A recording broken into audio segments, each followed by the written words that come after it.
Day, Tuesday, June 4th at 5:15 at Maple Street School at 194 Maple Street, Contoocook, New Hampshire, in the cafeteria for the purpose of gathering input on the use of ESSER III funds. At the school board meeting immediately following the hearing, the board will vote on an action item regarding the use of ESSER III funds. Everyone is encouraged to attend and provide written or oral comments. Do you have anything to add? Yeah, so ESSER is coming to a close, as everyone's well aware. So we want to make sure we use every penny. That's obviously the goal when the state's providing you some money. The interesting part is, I'll say the rules have changed a couple times, as you can imagine, throughout the years. They've updated their manual on what can and cannot qualify.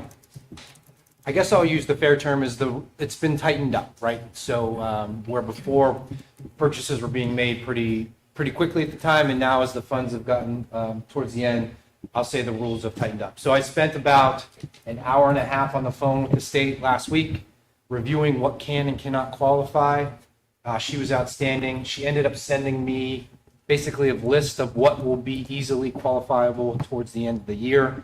More importantly, completed by September 30th deadline. So with that, we have decided to use the remaining ESSER funds for technology purchases. What's the actual amount? Yeah, what's the, So This is where it gets a little gray. What I mean by that is I have an estimate right now, but that's with if all of the salary and benefit line expenditures would happen. Right. And part of the salary and benefits have to do with the HRA. So there might not be that. So right now, the lowest is $35,223. I'm going to say the max could be anywhere from like $38,000 to $39,000. Okay. So what we'll do when we get to the regular meeting is I'll ask for a recommendation from the board to use the remaining ESSER funds towards technology purchases. Correct. So to drain that fund down to a zero line balance. Okay. could Matt just quickly share what type of person? It's me. That's you? Yep. Okay, all right. I didn't know if you did the So we're working, we've put together a few list items. Yeah. We want to be cognizant of recurrable costs. So Okay. we want to make sure we're making purchases that will help, I'll say the bottom line, and so that it's sustainable for multiple years. Okay, got it.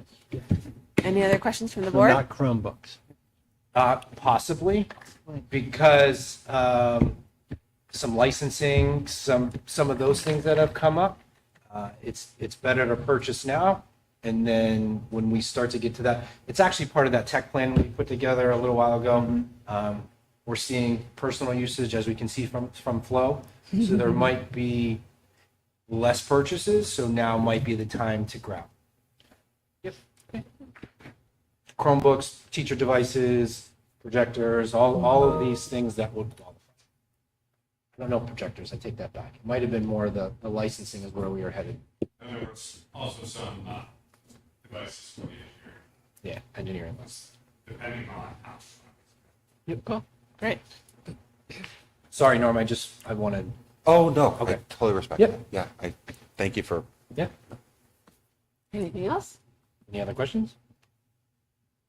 Open it up to the public. Any public comments? Okay, hearing none. And once we finalize, we'll bring back to the board to notify as we go through those items. Yeah. We have until September 30th. There was a salary part in there too that Michelle and I debated, but it was just, it's better to make the purchase.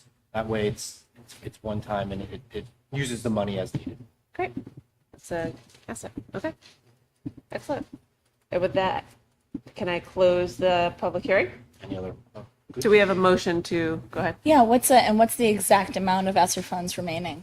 So it's anywhere between 35 and 38, depending on where I the see. salary lines settle. I see. So those are the salary lines for the ESSER funds that were already committed. Yeah. They're not the no, they're not. They have nothing to do with what we're moving Correct. forward with. Okay. Yep.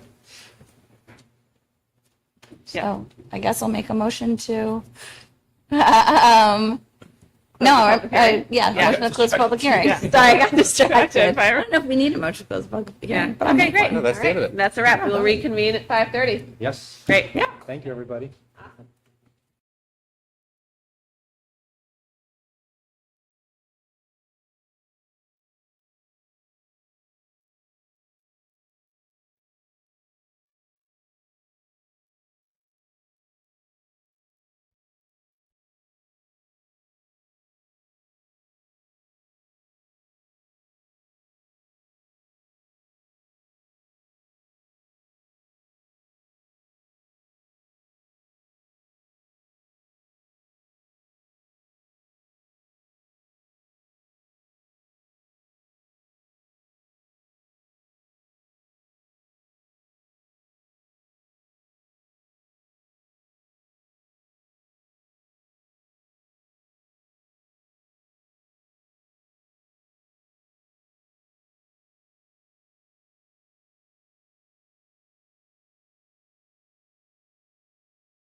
We have the public hearing for the CIP from May 21st, 2024. Do I have a motion to approve the minutes? So moved. Second. Any discussion? Okay, all in favor? Aye. Any against? Great.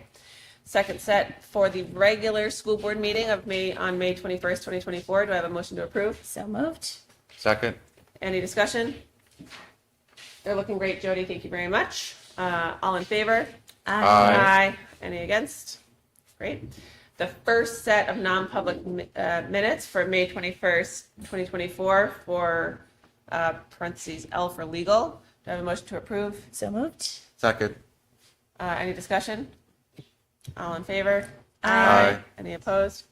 And then the final set, non-public meeting minutes for C for reputation for May 21st, 2024. So moved. Second. Any discussion? All in favor? Aye. All opposed? Great. Okay. We are here for the first public comment portion of the evening, if anyone wants to say anything.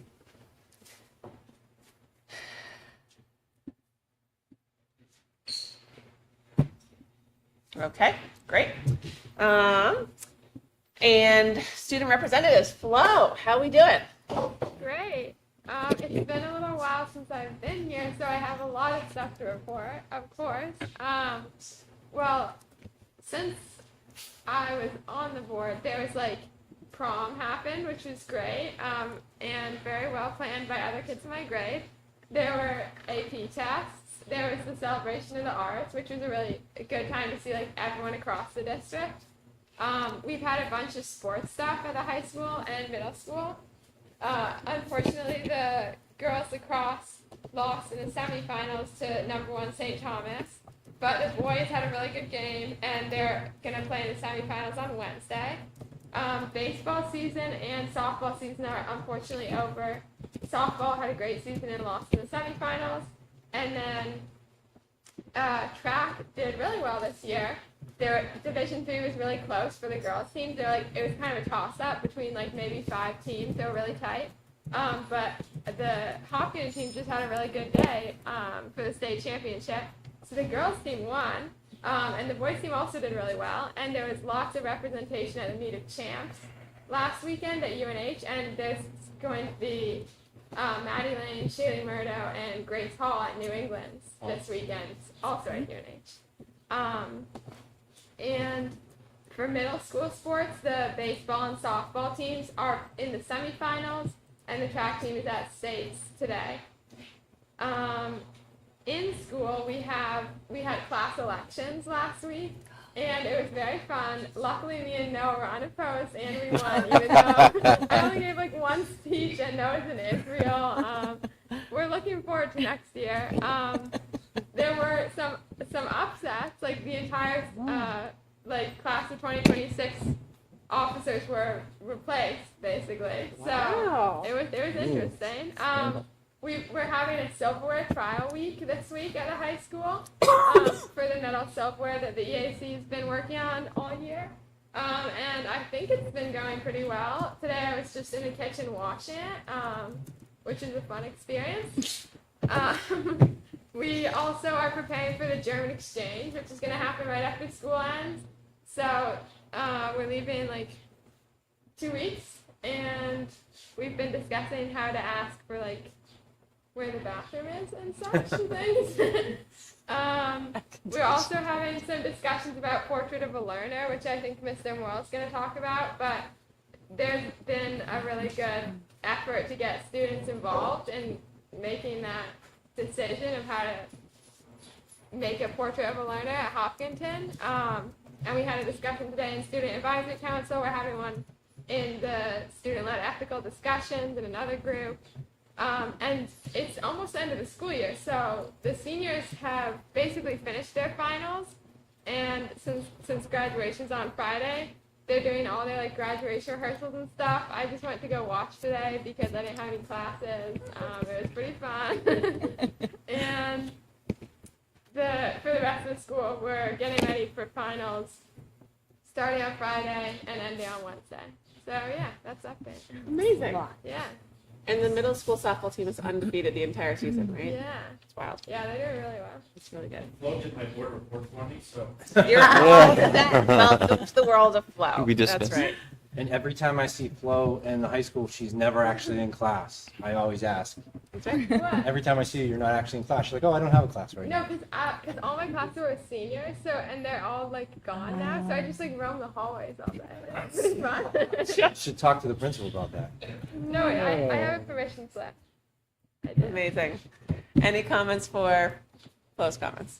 Congratulations on the championship. That's fantastic. Yeah, It's nice to see you and your team do so well this year. it was definitely a team effort. It was a lot of hard work this year, and there's like one senior also for the girls, so we're gonna be back next year. Amazing. Wow, that's awesome. Cool. Board comments, Rob? Yeah, I guess a couple. So a little disappointing to see the Senate DMR hopes for some more funding. On the one day, increasing the amount of money going to vouchers, but then not increasing the money for public schools. On the upside, the overturning of the divisive concepts law, if you want to call it something, by a federal judge on grounds of being vague was kind of uplifting to see that the court system is working the way it should work. So ups and downs as we keep moving along the highway. All right. That's it? That's it. All right, I'll be quick, I promise. All right, I'm excited. This is graduation week. I'm fired up. I love everything that is about this week, from top to bottom, from our teachers to the parade to the graduation. This is their week. Without making Jody cry, I'll be short on that. But it's exciting to see the success of these students. I'm excited to hear that Steph Elrick's valedictorian, my neighbor. That's fantastic. And Adam Richter, salutatorian. Remember Mia, right there. Two wonderful students that we'll get to hear from on Friday. I'm excited to hear that. Next thing, just a couple observations. I run every day, as you guys know, and running through the high school, it was just really awesome to see the gift from the class of 2023, the words that have been put on the post. Character, kindness, community, sportsmanship.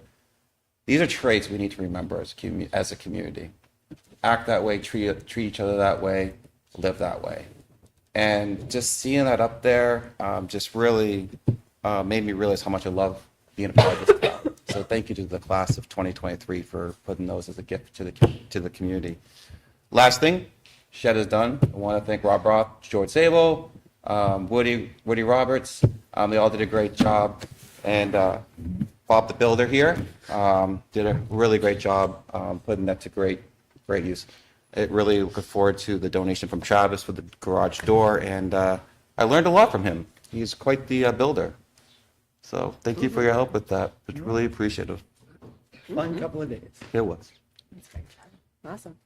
India. I went to the forensics speech and debate night the other week, and I got a chance to go to this last year as well. And it's just another reminder of how engaged and thoughtful our students are. It's really fun. They're not all seniors, but mostly seniors. There's a lot of talk about technology and the negative effects of social media that the kids brought up several times, which I thought was interesting.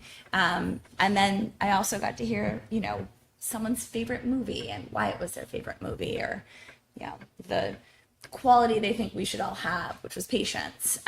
So it was just, I really appreciate being included in events like that.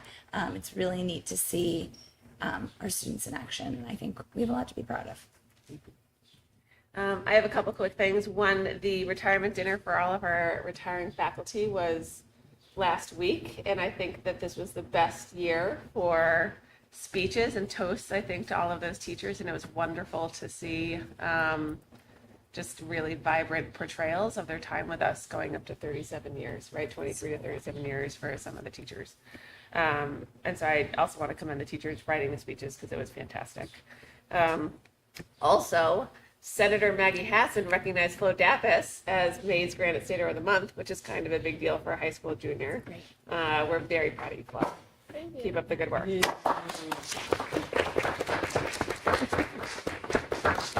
Yeah. And we can all learn a lot from you. Good job. Yeah. Yeah. Anything from you, Mike?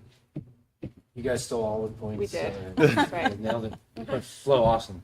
Yeah. I mean, I don't think there's many people that can say that's on their resume. So, that's a big deal. I mean, a lot of it was because of the stuff that I've done with you guys. Yeah.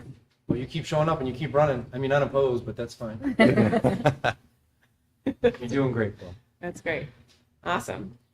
All right, cool. So now we're moving into current business. We have a public hearing vote. Yep. So I'll take it. Great, thank Yeah, you. so we had a public hearing on the remaining use of the ESSER funds. Kind of went through and discussed what the state has guided us on how to exhaust all the funds. They kind of gave us a list of what we can and can't spend. And through that, I would look for a motion from the board to approve. The expenditure of the remaining. Yeah, I'm trying to phrase it. So a motion from the board to spend the remaining ESSER funds on purchases for technology. I'll move that. Second? And I want to, actually, I'm going to put the word exhaust in there because we talked at the public hearing that it could be anywhere between 35 and 38. Yeah. Okay. So to exhaust and use the remaining funds of the ESSER. Yes. Which would result in For zero technology. balance. For technology. Yep. Yep. Right. So do I have a second? Yep. Great. All right. Any discussion? And for the record, we have no more ESSER funds after this. Yes. Perfect. Okay. And it'll be spent by September 30th. Yes. Yes. Great. On Great. technology Good purchases. money, good use. All right. Any other discussion? All right. All in favor? Aye. Any opposed? All right. Motion carries. So we'll work on that. Great. Michelle and I. Okay. All right. Next up, Jim and Tom. Jim Rizicki, do you want to come up with Tom? Is that cool? We have Tom from EMC, which is confusing because it is a energy consulting group, not their in-district energy management committee, but to talk to us about some of the work that he has done and what his firm does. Since we talked about this 2 weeks ago as a board, Yeah. coming from the board committee EMC.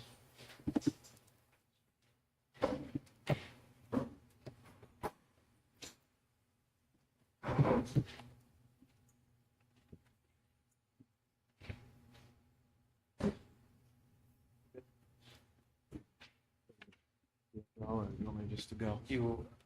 Dulcie, do you want to just talk about a little bit of, or do you want me to introduce? Oh, go for it. Yeah, if you want to go for it, yeah. You probably need the mic, yeah, just so. Obviously, last board meeting with the EMC update, I believe we were pretty clear about the steps that we've taken this year.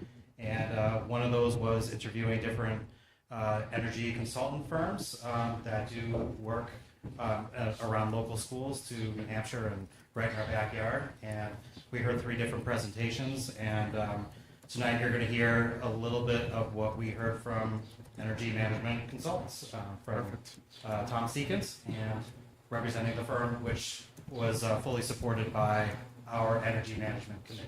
So, thank you. Okay, thanks for having me. I'm Tom Seekins with Energy Management Consultants. As Jim said, I presented our firm last time. I didn't bring the really smart people, Joe, and other engineers with us that have actually kind of gone through some of the schools already to kind of see some measures that you guys have for opportunities to save energy. I think maybe I get like 15 minutes to talk about who we are, but EMC's been in Maine and New Hampshire for about 30 years.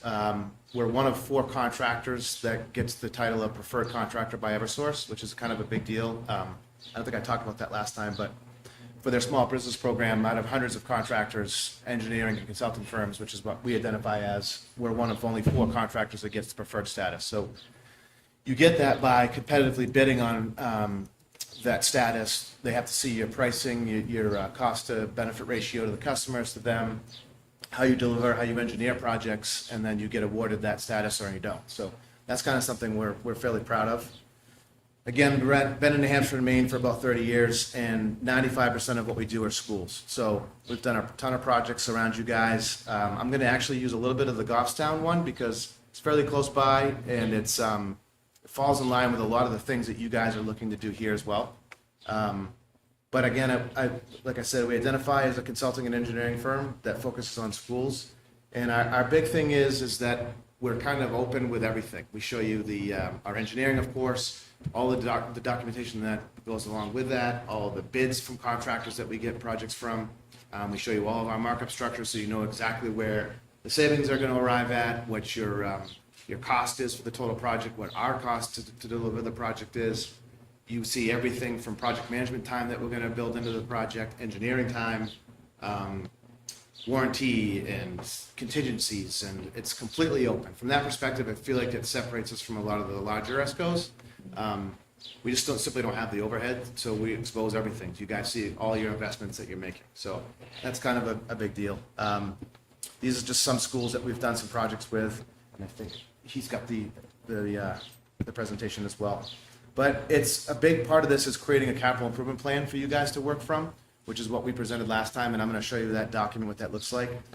That's what we would spend the next several months doing. For example, in Goffstown, this time last year, we started the meeting talking about what's on the capital improvement plan. What would you guys like to get done? What are the priorities that you have?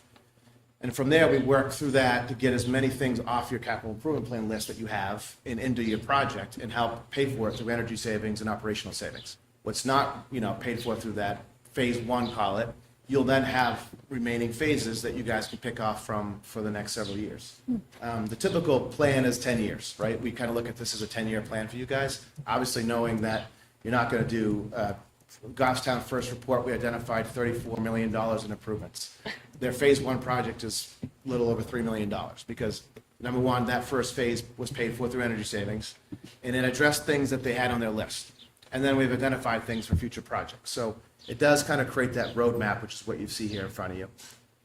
We just start with the basics to start with, which is where is all your costs coming from, identifying that, but not just stopping with the obvious things like ventilation, lighting, boiler rooms, basic utility costs. We'll look at service agreements. Because we're a consulting and engineering firm, we're not here to sell you any particular product or a type of product that's proprietary or put you in a position where we're going to be servicing the equipment after the fact. So that's one of our priorities, is to make sure that you have the ultimate flexibility when your project's done, that you guys aren't stuck with one vendor to do service on any part of your buildings, whether it's lighting, building automation, the boiler rooms. You'd be surprised how many times we walk into boiler rooms and see burner controls that only one company can work on in all of New England. I mean, you're held hostage to that contractor, right? So when we build our bid specs, we have two people from two different sides of the spectrum looking at these projects, which is licensed HVAC techs, VRF, boilers, gas, you name it, on our team, and then professional engineers. So you look at the projects from two different sides of the world, right? One part is, yeah, this will work from an engineering standpoint, and then the other guy is going, okay, yeah, but can I service these boilers or can I service this air handler when it's installed? That's a big part of this process. And a lot of companies don't do that, but that's one big focus that we have, is we have two different types of viewpoints when we're looking at projects. So also service contracts. This little star I've got here can constitute as much cost on an annual basis as your lighting and your boiler rooms. I mean, are you in the right position with service contracts, servicing the current equipment? And will that change when you're putting in new stuff, right? In theory, if you're putting in new boilers or VRF, for example, heat pumps, you're not going to have to spend as much money servicing your equipment as you did the prior year. So we identify those savings and throw those back at you, but also help you build those competitive documents to get bids from contractors for service. We don't mark that up at all because, again, we're not a service company, but we help you figure out what's going to be the right fit for you guys for the next 5 to 10 years servicing all the equipment that you're installing, right? Sometimes putting out a survey is a great way to gain input from the teachers and staff. We do this quite often. We send out an anonymous survey that goes typically from the administration out to the staff to say, hey, give us a little feedback on the temperature, air quality of your room, lights. If you want to do that, that's something we do because it does garner the best input, because that's the horse's mouth, right? How the teachers are reacting to their classrooms. Here's just some of the measures that we're looking at. There's the obvious things like boiler rooms, solid fuel being, pellet boilers. I know that you guys got some interest there. Solar, VRF being heat pumps. A lot of the recent incentives are geared towards electrification, which is a big deal. So that becomes a priority. And this next slide basically says that. We list it from highest priorities being 1, 2, and 3, just for managing this whole process. It's a kind of an ease of use thing. You look at the sheet and you say, all right, what are we going to be focusing on here? When we did the Goffstown report, we came up with 118 measures. I mean, that's way more than you're going to do. But how do you actually absorb that information? And, typically you have an hour meeting. How are we going to take this information and process it to a phase 1? So we prioritize it. And that list of priorities is dependent on what you guys feel is a priority based on what's on your capital improvement plan list, what's failing or has failed that needs to be addressed. Ventilation in the classrooms is kind of a big deal. What also might be a high priority is that there's right now through Eversource, you have a big incentive on VRF that might not be there next year. So you want to capture that money that's there. Efficiency Main switched their incentives to predominantly just heat pumps. So consequently, schools are now going after heat pumps. So that could happen with Eversource. They change their programs quite often. So we'd be focusing on that as a priority 1. But it could be life safety, energy efficiency, it's end of life. And then just, of course, things that are aesthetic improvements to the classroom. LED lights can be as much of an aesthetic improvement in terms of attention, test scores, all the stuff that goes, all the science behind it, as it is energy savings. So that priority might be different for you than it is us, but we come to an agreement there. And this is an example, just a snapshot of the list of projects or measures that we come up with. And you can see here, red is priority 1, the yellow is 2, and green is 3. And that essentially means 3 would be 5 years plus, probably start planning for that. And yellow being 2 would be after the 3rd year, maybe start planning for it. And red is probably something you should be addressing in your very next project.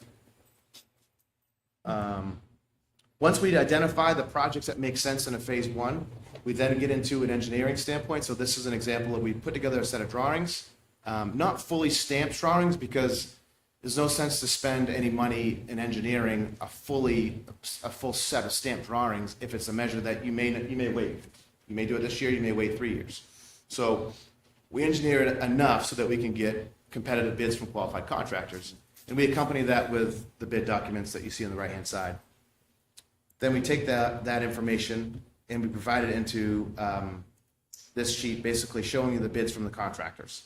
So I've taken the contractors' names out, of course, but this is for Littleton, New Hampshire. We bid out their boiler room and we bid out their automation because they have a proprietary system in all their schools and they wanted to go to the new platform to start with at the high school and then work into their other schools. So we show them the contractor bids. As you can see here from the control standpoint, the elementary school, or the high school rather, ranges from $125,000 to $488,000. Clearly, when those bids came in, something is wrong. So our job is to go through those bids with our scope, with the contractors in a lot of cases, and say, what are you missing here, or what are we missing? And it turns out that contractor wasn't replacing all the panels that the other companies were, right? So that's a big part of our value as a consulting and engineering firm is that you could have a bid spec, and then contractors are really good at working around things to save some money, getting in at low bid, and then delivering, what you get, which is low bid, right? So if we're there watching the work being done and making sure that everything is getting done as it should per those bid specifications, we hold the money for the last payment for the contractors for you, right? Typically, these are done through a tax-exempt lease purchase, so we hold that retainage to make sure that they're not paid until the project is fully done. Because we all know when contractors get done, sometimes it's hard to get them back. So we make sure that our people who are licensed in whatever genre it is, if it's a boiler room, whoever our boiler expert from EMC is, they check it out and make sure it's done right. Same with heat pumps and everything else. So then we take that and we take this information and we build it into your actual project.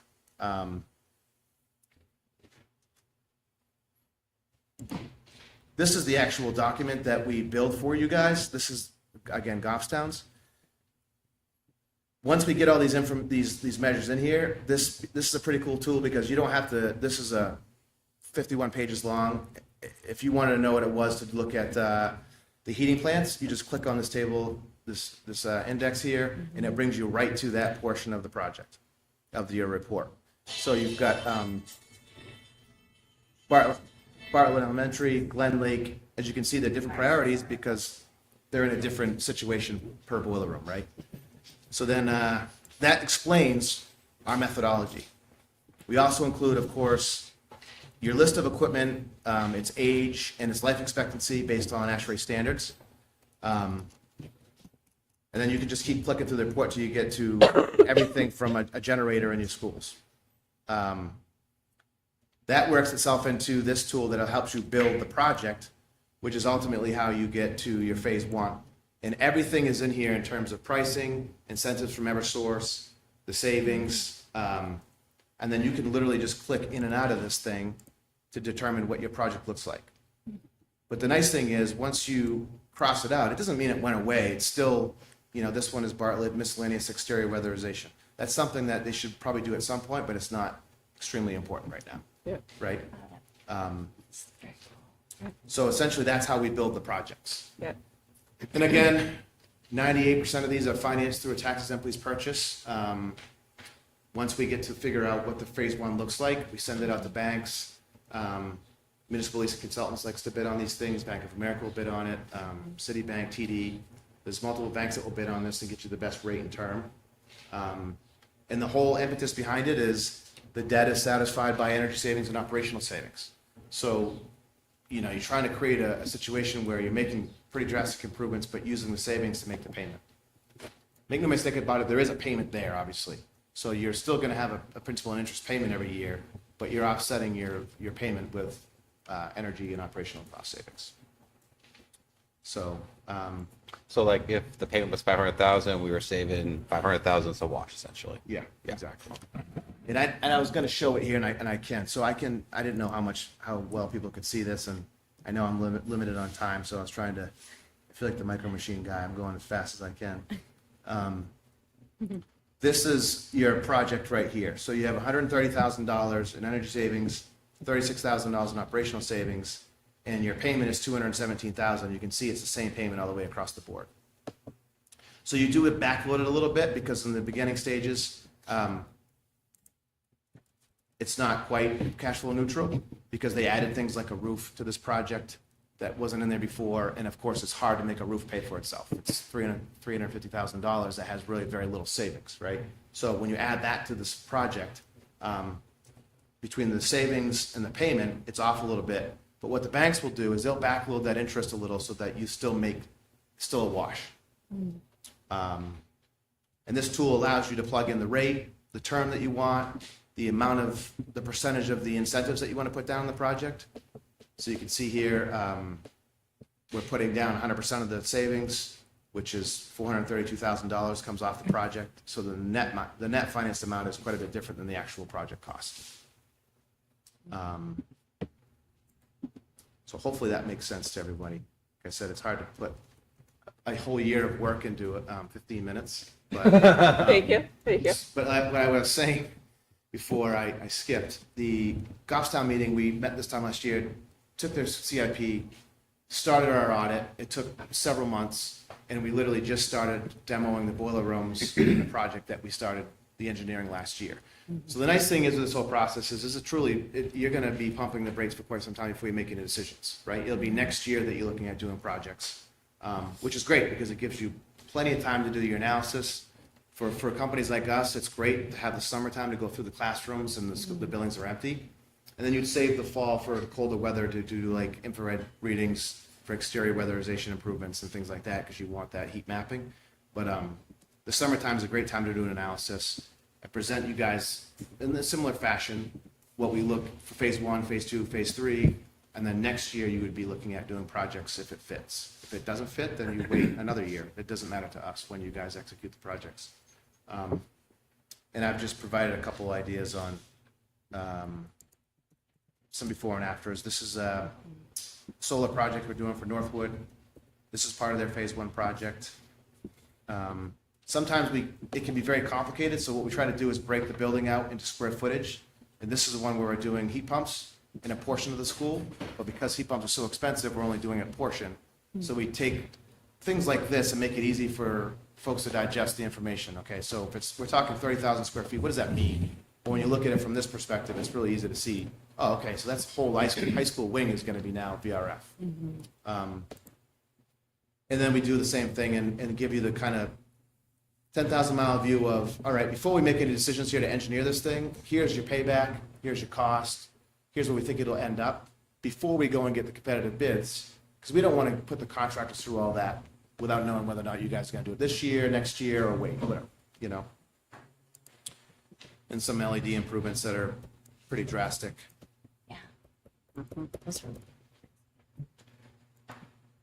Can I ask a question about, I'm looking at the cash flow tool, so Yep. this is the one we've got in our booklet, is the Goffstown. So that's a projection going out. Yep. So my question is, does EMC have historical data of projects that are 5 years in, and how well the projections line up with the actual numbers, Yeah. which maybe, you know, For sure. Yeah. Yeah. I mean, a lot of the larger companies, larger ESCOs, like the national ESCOs, have hired us for a long time to do their calculations and the LED conversions and some of the electrical work. So, I mean, there's projects we've done for a long time that we have that data. But it's our calculations that they use to move forward with. But, so I've got a ton of historical data, yeah. yeah, I mean, it just, you know, obviously when somebody says something's going to be paid for out of savings, a little bit of anxiety goes up and maybe a bit of maybe. So to be able to see just how well you throw the dart would be reassuring to whether or not we move forward and whether or not the public would support us moving forward. Yeah. Gosh, I was going to save it. I don't know if I sent that to you or not, Jim, but what we also give you is a complete workbook of all the savings. So before you decide on anything, you know, the final thing, we're showing you all of our energy calculations. So you get a full book of the energy calculation. First of all, Eversource has to go through it with us. They do it with a fine-tooth comb. We have to go through the entire room by room for just a lighting project, a boiler room. We have to show the savings and the cost to them. That's how we keep that preferred status too. They want to make sure that they're kind of, in a sense, looking out for you guys in terms of the cost and savings. Does this actually make sense? So you've also got the utility that's watching this as well. Because they're incentivized to give you money to do energy reduction projects, right? So they really watch our math to make sure that they're being done correctly. But we give you all that information. I don't think that anybody would expect you guys to sign off on something with $130,000 in savings and not want to know where it came from. So we break out each measure instead of just lumping it together, which does happen. Right. You know, because it is the cumulative savings that matters. We break it out per measure so you see everything for savings. And make it digestible so that you can see it. You know, don't make it so ridiculous that someone's looking at this calculation going, oh my gosh. You know, we literally look at, okay, if this is a 240 watts and we're going to go to a 26 watt fixture, and you're paying 15 cents a kilowatt hour. Break it down to that level so that you can see pretty easily where the math is coming from. Yeah. Same with boiler room, same with VRF. I understand that. I guess just to be clear, so like Northwood was an example, and I don't know how many years they are in, but I would like to know what the numbers look like as The those years actual roll versus out. The budget. actual Yeah. numbers. Yeah, And how close it hit the projections. That's what I'm asking. sure. Yeah. So you could produce something like that to give us a feel for the change? Yeah. Okay. Also, some schools to call about the savings and work that's being done. I mean, I wouldn't expect you guys not to do that. Maybe you already have, I don't know. But call other school systems that we've done the work with to say, hey, how did the work turn out? Okay. Because it's not just the savings. You're only going to get the savings if the job was done correctly, right? Yeah. Yeah. So, and when we do these projects, there are no change orders to this process. Because we're not bidding on someone else's scope. We're creating the scope and then having contractors bid on it, then showing the contractor bids. But they're bidding on our scope. So if we miss something that doesn't make sense, then we have to fix it. Otherwise, you're not going to get to the savings.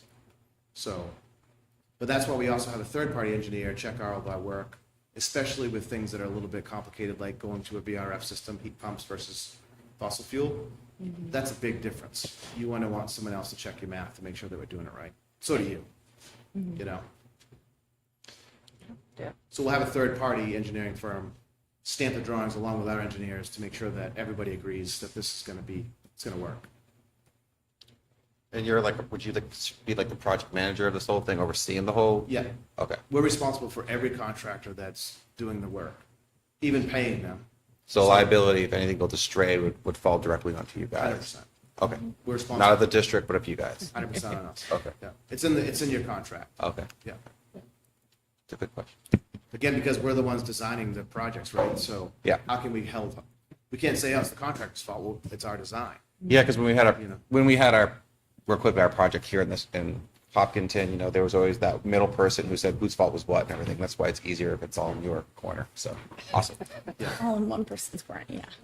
With one project manager from EMC running the project, so that, the lines of communication are pretty clear. Awesome. And then you talked a little bit from when you do the entire process of, just for clarification, you do the entire process and you might develop a scope that's $30 million, but a district can choose to prioritize $2 million in prio one, basically, right? You could- And then you bill off of just that as work actually happens, not all of the, Absolutely. Yeah. Yeah, there is no minimum size project. right? We're developing this thing as, in hopes to have a long-term partnership with you guys, not to do one project and then move on to the next. We want you guys to do as little, as much as you want to do that's comfortable, that's, financially feasible. I mean, budgets change every year. I mean, we're used to that, right? The nice thing about the tax exempt lease purchase used for schools is that you get a whole year of no payments before your first payment is due, right? So like there's projects we're doing now where their first payment's going to be done or due in I think maybe Goffstown's July of 2025, which is sweet because it gives you time to garner the savings necessary to put towards the payment. So that's the general concept of it all. Can you talk a little bit more about that funding mechanism? Is it a lease purchase agreement or? Yep, Michelle's used them for a long time too, I'm pretty sure, with Renee and Robin from Municipal Leasing Consultants. So the only one we've done is we did with Siemens Yeah. for the similar project. Yep. And I had to actually quantify for Siemens I had to quantify that we actually did save what they said that we were gonna save, otherwise that we could get our money back, and we did save that, so. Yeah. Okay. All right. I mean, it's by far the most popular. I've been doing school projects for 21 and a half years, and literally 99.9% of the projects have done through a TELP, a tax exempt lease purchase, because there is no cost to issue it, like there is for a bond. Yeah. You can refinance them after a certain amount of time. You just have to pre-qualify, that kind of thing. The rates are fairly equitable. You're still going to be probably 25 basis points more or less for a bond, Okay. but you are bonded to the payment. So the big difference there, the gleaming difference, is the non-appropriation clause that's built into a tax exempt lease purchase. And that non-appropriation clause basically says if you give away one of your schools, it's right in Bank of America's contract, for example, you can say, we're not carrying the school forward any further, we're giving it back to the town. So everything that you did associated with that school, they could come and take the lights out, the boilers out, whatever, and you're not responsible for that payment. It's right in their contract, that's the part that takes the risk away from the taxpayers and you guys. The risk is on the bank. Unlike a bond, you're bonded to that payment regardless of what you do, Yeah. right? So I think it has, without question, the most flexibility. You're only paying on what you're using. So say you identify, we're doing another school project now where they have $10 million in projects. The first phase is gonna be 3 million, second phase is gonna be, we're gonna break it up. If they had used a bond, they're paying interest on all 10 million right now, regardless if they're using it all, which is ridiculous because that's a ton of money, right? So they're using a tax exempt lease purchase because they're only gonna pay interest on what they're using right now. Okay. And most of those companies will do what's called a master lease agreement. So they'll approve you for more, so that way you have to go through the whole process again. You can draw down from it as you want to do future projects. Yeah. Great. Any other questions? Do you guys have any questions about how the fee structure works, about? I like how open it is. I like the transparency, and I like that we would not be linked to someone with proprietary equipment, which has It's been an issue in the past. Literally probably our utmost priority. One of our engineers is the head engineer for the Naval Portsmouth Shipyard, and he spent the last 10 years developing bid specs for federal work that wasn't proprietary. So he is our number one designer for controls or anything that could be proprietary, because you'd be shocked. Sometimes people get equipment in there and they don't even know that they just bought equipment that is extremely proprietary. And maybe the vendor didn't even know, that put it in. So it's a big goal of ours. Yeah. So, I also really like, it's 10%, right? Is that the fee structure that you have? yeah. Yep. but just that you can look at all of the buildings, figure out what is all the work that needs to happen, and then we're able to figure out how to tranche it over 1 to 10 years, whatever that looks like. I do value a long-term relationship that's sort of based off of strategy and trust and savings. Yeah. And all of our engineering costs and development costs is held until you guys do the project. So we don't ask them for upfront funding. That's a question that usually comes up. Bless you. We usually do it for a letter of understanding or a letter of intent, some people call LOIs, LOUs. And there's an intention there to do a project. Right. It might be this year, it might be next year, it might be 2 years from now, but we hold that cost. And I identify it in the breakout of the total cost of the project, so you see it. But it's not like we're asking for $100,000 up front to design all these projects. Yeah. So there's no money up front to start this at all. Just when we actually start actual work on the Yeah, projects. we will put some money into a letter of intent, and I think I sent you guys some examples of some recent ones that we've used, but we'll put something in there so there's, so to speak, skin in the game for both parties, that we know that, hey. We'll use it at some point. Exactly. Yeah, I mean, that's it's fair. not nearly the amount of money that we would need to recover our total cost, but it's something that basically says, all right, if we walk away from all of this, we owe money. That way we know that we feel good that we're spending the next year developing and engineering projects that hopefully do something. Yeah. Solar part of, I'm sorry, solar part of what you guys do? Yeah, in in a terms big of- way now, especially with the federal tax incentive that's out there for 30% of the total solar project. That's a lot of money. And now a lot of the distributors that we buy products from, like lighting projects or whatever, now they're carrying solar panels in stock because it's so prominent. And so that, because of that, supply and demand, right, the cost for solar has dropped drastically.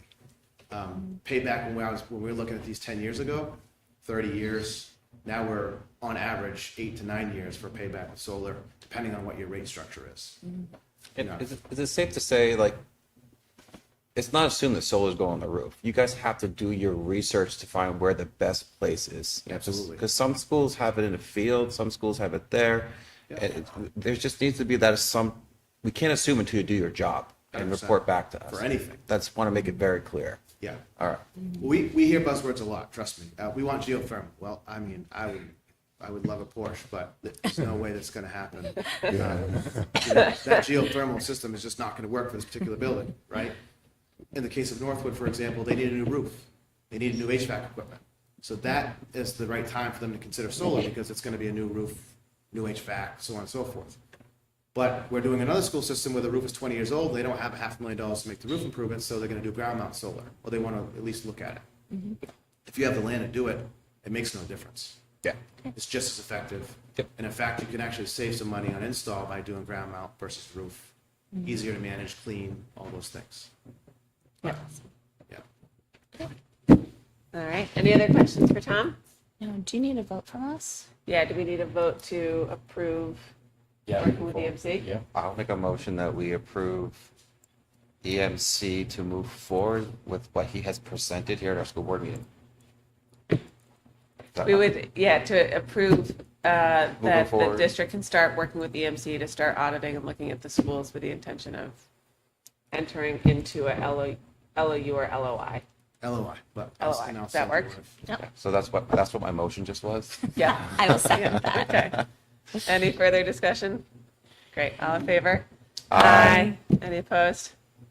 Great. This is exciting. Thank you so much. Thank you very Like, I much. just want to jump out of my chair. Thanks for having me. I was going to say the one discussion I will say is we started this project years ago because of the rising costs of Yeah. heating and cooling our schools, and so it's great to see us moving forward. Yeah. You know, that was the whole reason we had an energy It was management. actually one of my first meetings when I started as a superintendent Yeah. 3 years ago. Yeah.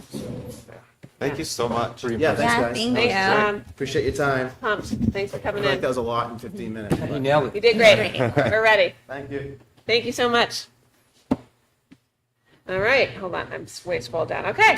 Oh, we get to talk about the school board calendar for 2024 and 2025. Are we excited? School board meeting calendar. That's yes. right. School board meeting calendar. That's right. So the only notable changes are.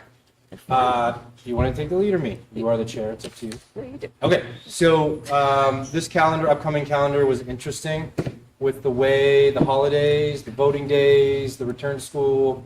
So you will notice that Dulcie and I carved our way through the year so that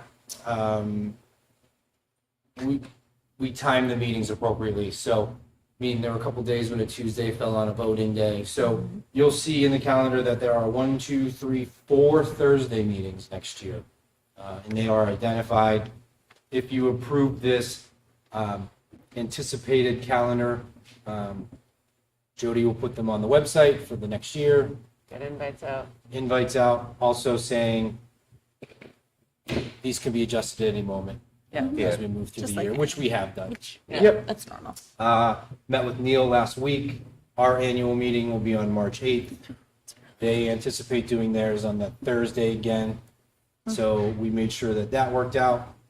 And I'm excited about Thursday meetings. Yep.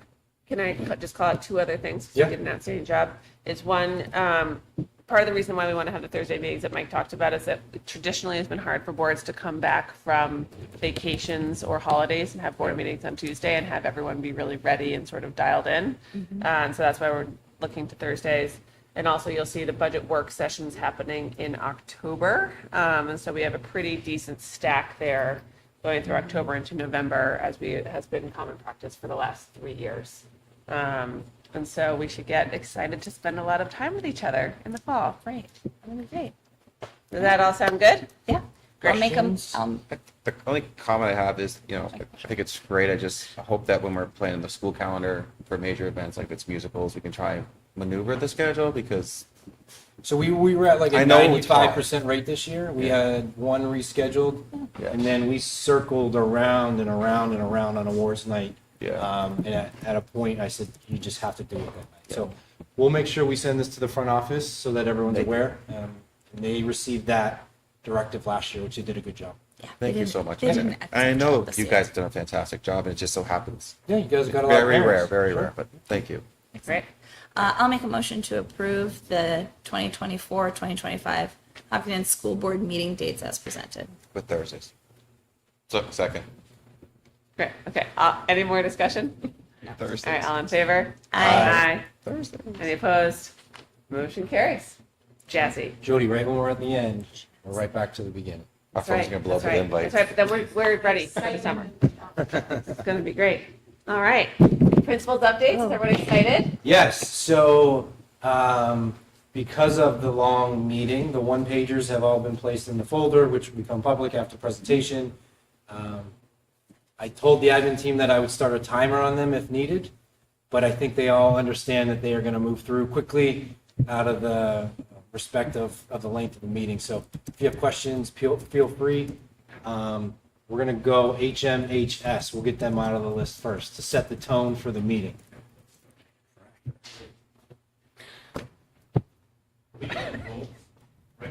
No, you're just going to do the update. All right. All right. I will do my best to talk quickly. A lot of the sports stuff, thank you, Yeah. folks, for taking Well, that. he from really the did. report. He really did cover a lot of this. I will report that middle school boys baseball did lose today, unfortunately. But they were another great season. The 8th grade class is pretty athletic, I will say. We had the prom, we had the senior class trip, which was a lot of fun. The class trip was the whitewater rafting trip to Massachusetts, and then we ended the day at Six Flags. No issues. It was just great to see the kids having a good time. Class elections going on strongly right now. Well, actually have been going on, and we announced. So a lot of stuff going on at the high school. Sports tomorrow. I think you talked about lacrosse, so I won't repeat it there. And Maddie Lane, Shaylee Murdo, and Grace Hall are people that I'd like to recognize as they get ready for the New England Track Championship next weekend. There's a lot of talent there. And if you're interested, Tuesday the 11th is our last high school sports awards. If you'd like to come and congratulate our seniors who are ending their high school athletic careers. It's a sad night, but it's a great night to just celebrate. Senior activities, some of you were involved with. We started our rehearsals. We had a great rehearsal today. I just want to thank Danielle Meserve for all the work that she's done. She's phenomenal in putting together for the first time for her this graduation. We have the senior walk coming up on Thursday through the schools, and then the barbecue that night and the parade. So we look forward to seeing the school board there. And then graduation on Friday night. Hopefully the weather cooperates, but we'll look forward to getting that. One big piece of news for us is I worked with Jeff Daly earlier in the year, our director of school counseling, and really pushed him on that I would really like to have the master schedule built and completed by the end of the year. Don't laugh, we did it. I am shocked. That's awesome. So really, That never happened. big kudos to the guidance team and Jake and Matt Stone, who all had a piece of this. So we'll be looking to distribute drafts of student schedules. They say draft because things do change over the summer, but by the end of this week, and then they will work with some students potentially next week for some schedule changes and get a jump start on that. So it's been a while since we've been able to do that, but I'm really excited to announce that. So, because that was just a personal goal of mine in getting that done.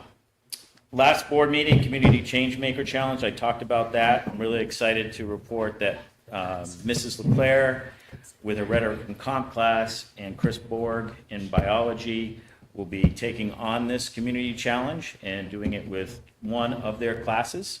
So I'll look forward to working with the two of them and with Brent Powell and seeing what community topic they want to kind of take on and build around and find a solution for. So in the report, it kind of just gives you an outline of what that would look like. Moving on to middle school, we just talked about middle school baseball and softball tomorrow. Looking forward to that.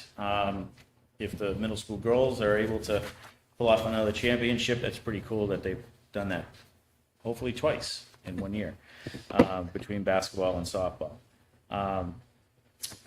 Let's see, tomorrow, or today actually, we have the middle school state track meet at 4 o'clock. That's been going on. Parker Potter is being our school representative there because Dan was at the baseball game.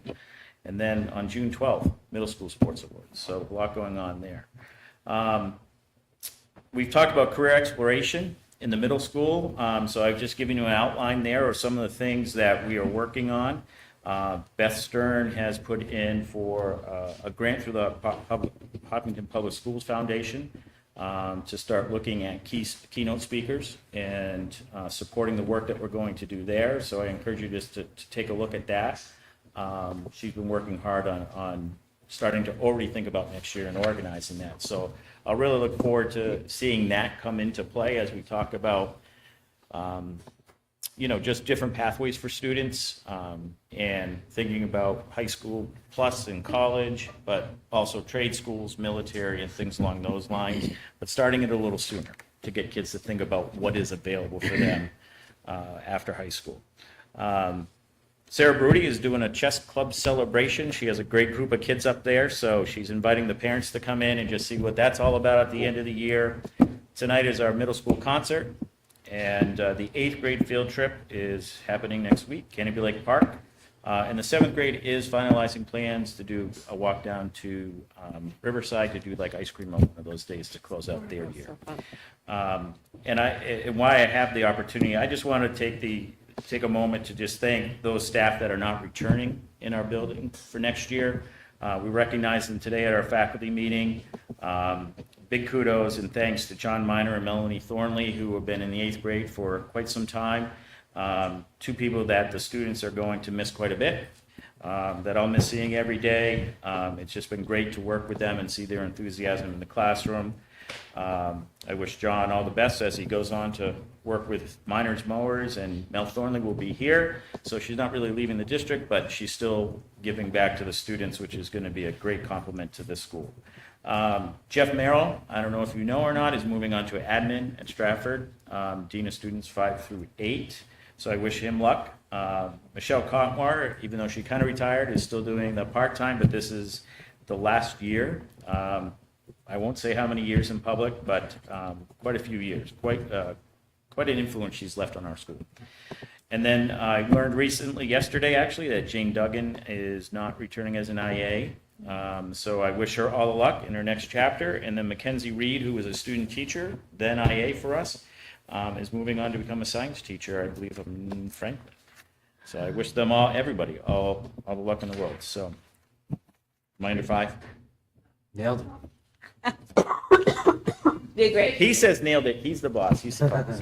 Really, Time. 2 schools. You should get Yeah, 10 minutes. Exactly. Look He at doesn't you give giving it. out.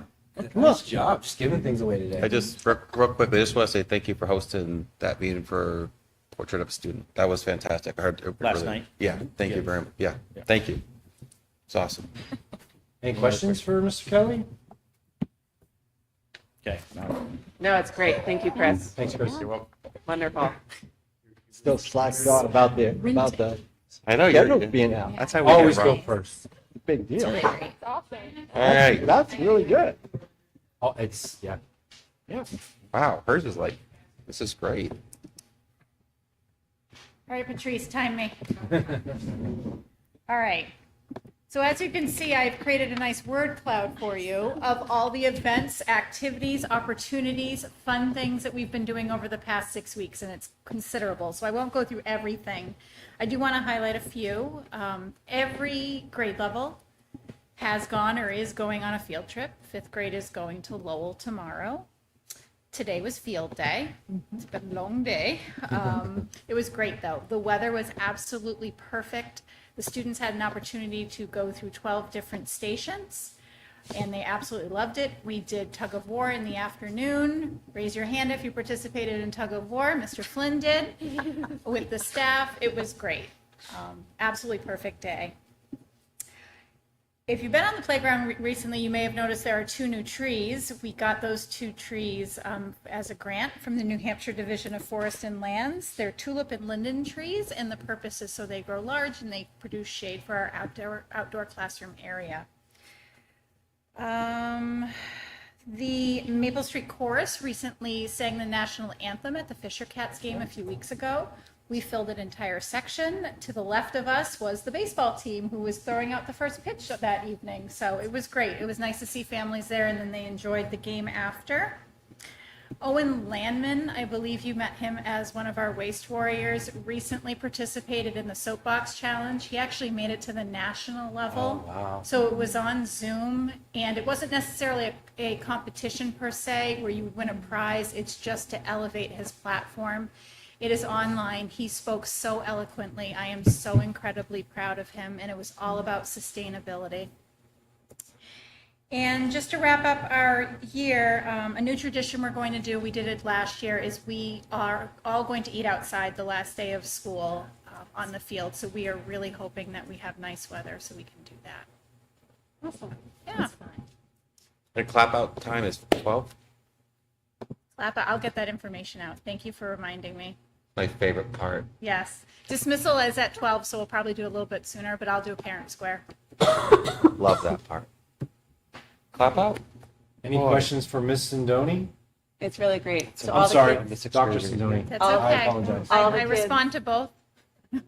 all the kids got recognized as part of did everyone make it on the wall? I forget what Yes, they're called. every child was recognized as student of the week. Amazing. It's wonderful.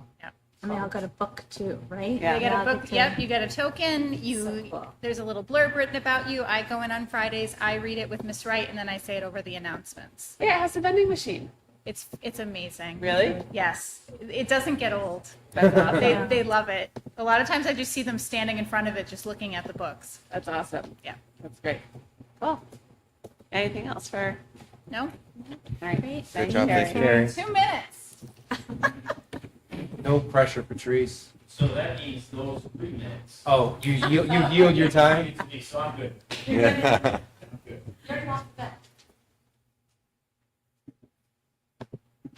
I won't be as fast as 2 minutes, but Carrie, if you want to get me here.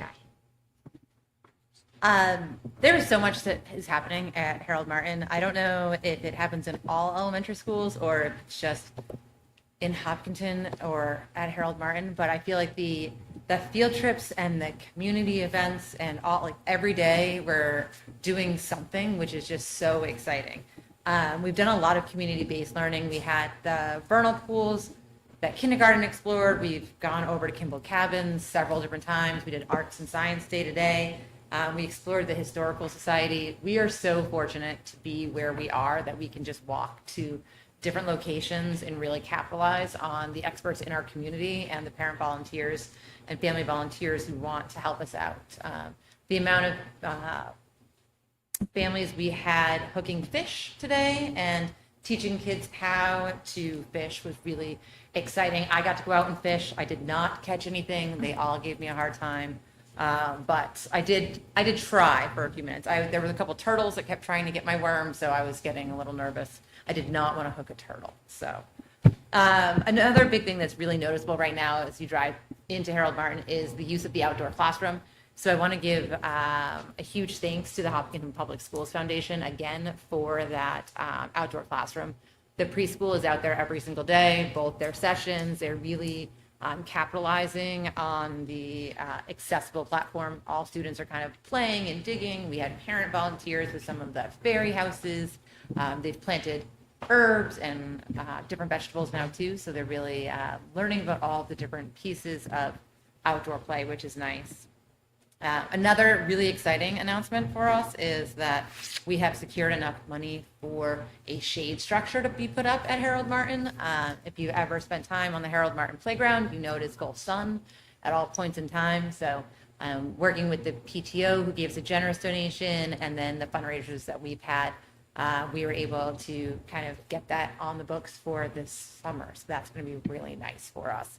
I know that people are really looking forward to that. We've had kindergarten screening going on, so we did 42 kindergarten screening sessions. A thank you to the town of Hopkinton Library for giving us the space of the community room. That has been really helpful for us because then we're not in the school or not interrupting anyone else's learning experiences that day, and we're allowing the families time to ask all the questions they want. It's a natural separation too. We've worked with the families outside as they fill out all of their paperwork, and then we bring the students inside and kind of get them started. Last year we moved to using the Dial 4, which is an evidence-based screener.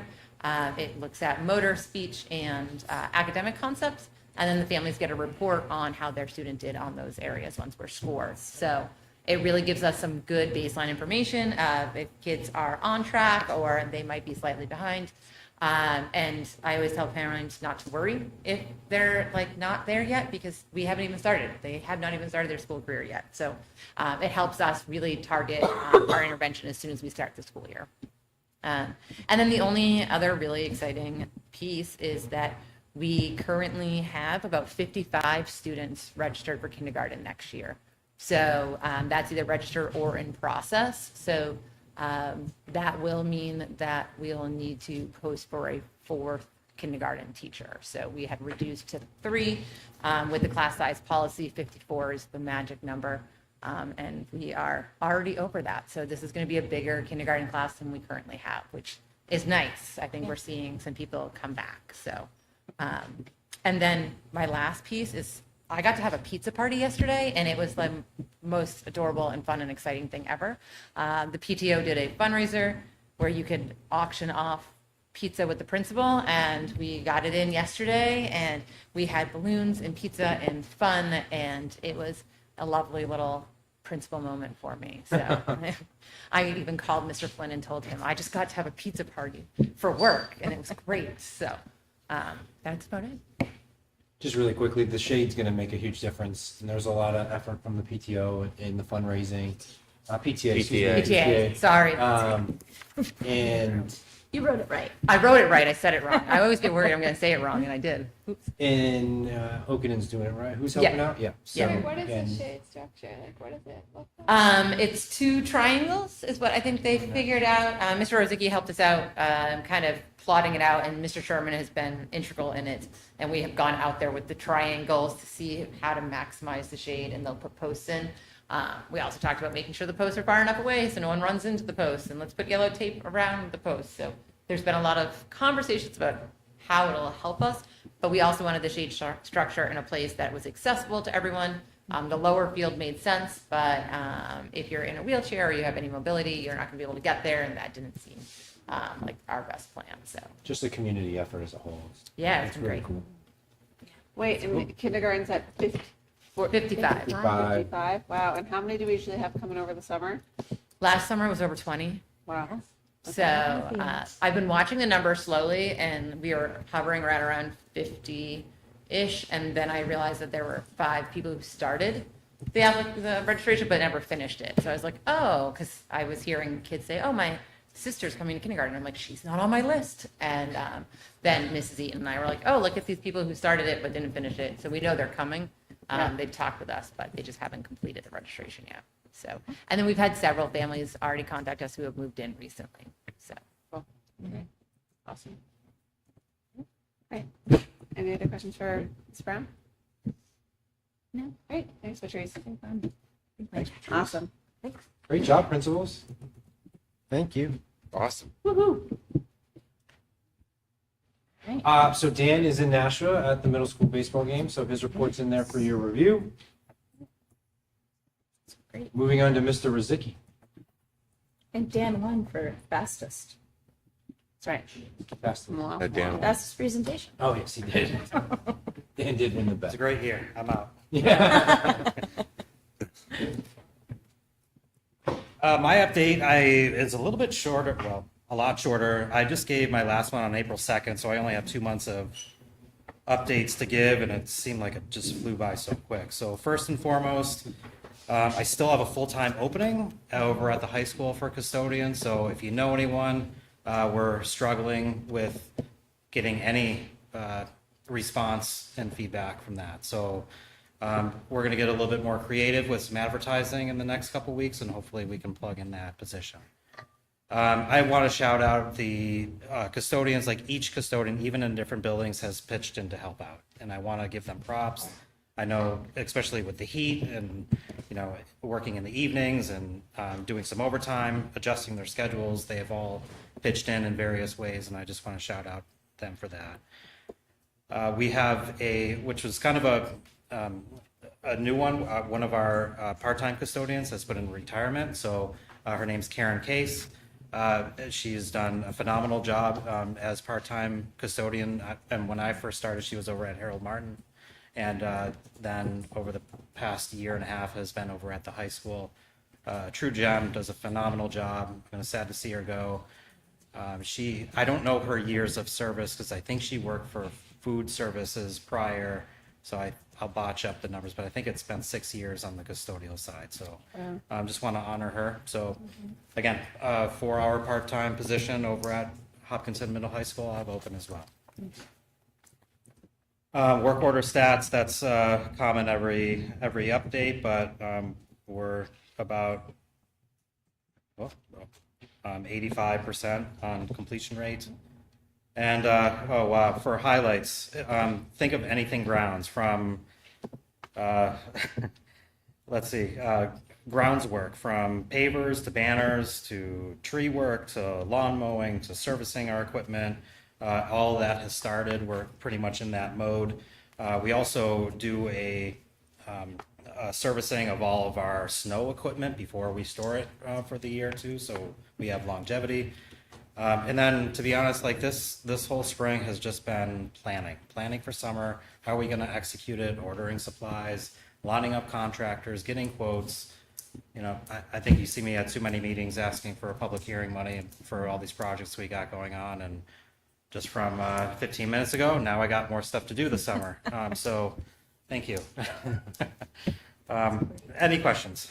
Just quickly on the banners, Irish Electric helping out if you don't. Yeah, so Spencer and I, we have a man lift at the high school. We're able to get to a lot of them, but that one across from the skate park that's on a hill, we're not doing this. So I reached out and called out a favorite Irish Electric. I was like, do you have a bucket truck? And he's like, yeah. I'm like, can we borrow it? And he's like, yeah. And I'm like, really? So I called him out on it. He came over, and it took 15 minutes, but looks great. The banners look awesome. Really give a good aesthetic appeal to the high school. And I just want to plug our local contractors for helping out. Go ahead. So you typically have a higher than 85%, corrective work order finish rates just because it's the end of the year. All right, It's crazy. thanks. Yeah. We're going to dock you a couple points for that. Yeah. Clearly haven't been doing anything. Is there anything crazy or anomalous of the work orders for corrective stuff coming through, or is it like end of year painting? I had a lot of pre-requests Yeah. for the summer, a lot Great. of, hey, I'm moving this, Yep. or get rid of this. So, yeah, a lot of little stuff. That's And then cool, you though. throw in like a major plumbing backup, like we've had. Two of them. Two of them, yeah, over the past couple weeks. So I was just talking to Matt about like, yeah, you ever take a look at your calendar and this is the stuff I want to do today, and then you get diverted and don't do any of it. Yeah. Yeah, that's right. been quite a few days That's over great. the past couple weeks. So But it's cool that all the summer stuff's teed up. yeah, Great. looking forward to it. Awesome. As always, everything looks great. Thanks. Getting there. Thank you. And then last thing, did you do staff evaluations last year? I for your did, team? Yeah. and I've started them this year. That's So great. we got a couple done already, and more in the queue. So That's awesome. And that's a one-on-one conversation, and but that's they're wonderful. not completed. Yeah, well, no, but it's a great practice. Thanks. Awesome. Thank you. Thank Thank you. you Thanks, very Jim. much. Thanks, Nice Jim. work. Thanks. All right, end of year special education. Just advice again, if it is specific questions, it would have to be in non-public, but I would ask that we're heading that way to identify it. Well, I know in the report I gave lots and lots of numbers. So obviously, if you have questions on those, please ask them. Just as Mike said, I'll answer whatever I can publicly, of course. I really just want to start this whole thing. I say it every single year, but I don't think it can be said enough just how amazing our staff is and just the flexibility and their willingness to be like, what do you need? How can I help? And just jumping into, oh, okay, we have this thing going on. Let's problem solve it and let's get things done. And they're just phenomenal. The only thing in the numbers part that I didn't add in the report, but I want to make sure I'm talking about is when you look at those pre-K numbers, that percentage is not just the students on an IEP that attend our preschool. Those are all students age 3 to 5. Yeah. I just want to make sure I'm saying that too, but also then celebrate, it's that percentage in preschool. Look at the number for kinder. So when we talk about those preschoolers coming in with an articulation error, those developmental expressive language, things like that, a lot of times those impairments are remediated by the time they go to kinder, and you see those numbers come down. It's not a surprise that it looks like that. But anyway, we'll get to the questions on the numbers after, but I just wanted to make sure I was at least giving that. I'm breaking things already. So the rest of my report was really just about my hope for the next year. My big soapbox stuff is really MTSS. I'll say it all the time to anybody who will listen. But at the end of the day, as I wrote in the report, we have to Maslow before Bloom. If a kid's basics needs not met, it doesn't matter what we're teaching them. It's not getting. It's not coming in. It's not a won't. It is a can't access. And I think that's a really important thing to talk about. So most of the work that I'm doing or want to do over the next year is still going to be geared toward that philosophy because it's just who I am as a human anyway. So really just understanding that foundational tier 1 universal stuff that we do, that has to be strong, not just academically, but from a behavioral approach standpoint, from an SEL standpoint, social emotional learning standpoint, all of that has to be strong, or the things that we do within tier 2 and tier 3 can't be as effective. Part of that for me is just articulating levels of existing support we already have, really understanding what does it mean to have a student support plan, how do we get there, what does that mean, what is the progress monitoring for that in comparison to either a 504 or an IEP and things like that, what does that all look like, and making sure that we all have the same understanding. So that's my work there. As you saw in there, the LEA capacity is a big to-do. How many meetings we have in a week, a day? For me, a day this week. I had 5 yesterday, I had 4 today. I have 6 on Thursday. Like, that's just IEPs. Those are just to meet compliance. That doesn't include an IEP amendment. Let's go over and talk about ESY. Let's just have a quick progress review. I mean, those little things that can happen. And those are unofficial numbers, because all I did was literally print an active list. I went through the entire thing and said, how many do I know we've had just on compliance standards? And I added it. Like, so it's really unofficial. It's not I went through a calendar. I just kind of estimated. But you add to that then from an LEA standpoint, usually LEAs or myself or one of the principals, building coordinator at the middle high school, vice principal. And then we do have teachers in each building, school sites, who are also jumping in to help whenever we need it. But if we're doing that many meetings, I'm not doing my job. I can't do my job. And so just trying to find that balance, how can we become more effective in that? I think we did a great job this year of making strides towards making that more effective, but there's still work to do, so that'll be some of my work over the summer. And I've already, that's pretty much, my big plan over the summer. It's all about effectiveness and making things more impactful. I just want to quickly thank you for putting together the data. I know I threw that at you as a different type of report. It's something that we might do more often, depending on how it is, not just at the end of the year, but I thought it was a great snapshot to kind of show the current situation we have going on, especially around the discussion when we talk about budgeting, and people always ask, what's special education, and you're kind of dealt the hand you are. Remember, these are legal requirements, legal contracts. These aren't things that we get to say no to or no thank you. So. And to add to that, to get back on my MTSS soapbox for just a minute, if we think about that, our trees or triangles, whatever you want to call them, we always want to see only about 20% of our students in that tier 2, tier 3.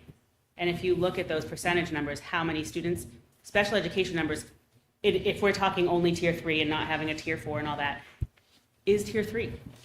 And we only have a couple of classrooms that are below that 20. As far as special ed should only be about 5%, give or take. But if you look at what our numbers are, to me, it's numbers that show that change is needed, not because anybody did anything wrong, but our students are different.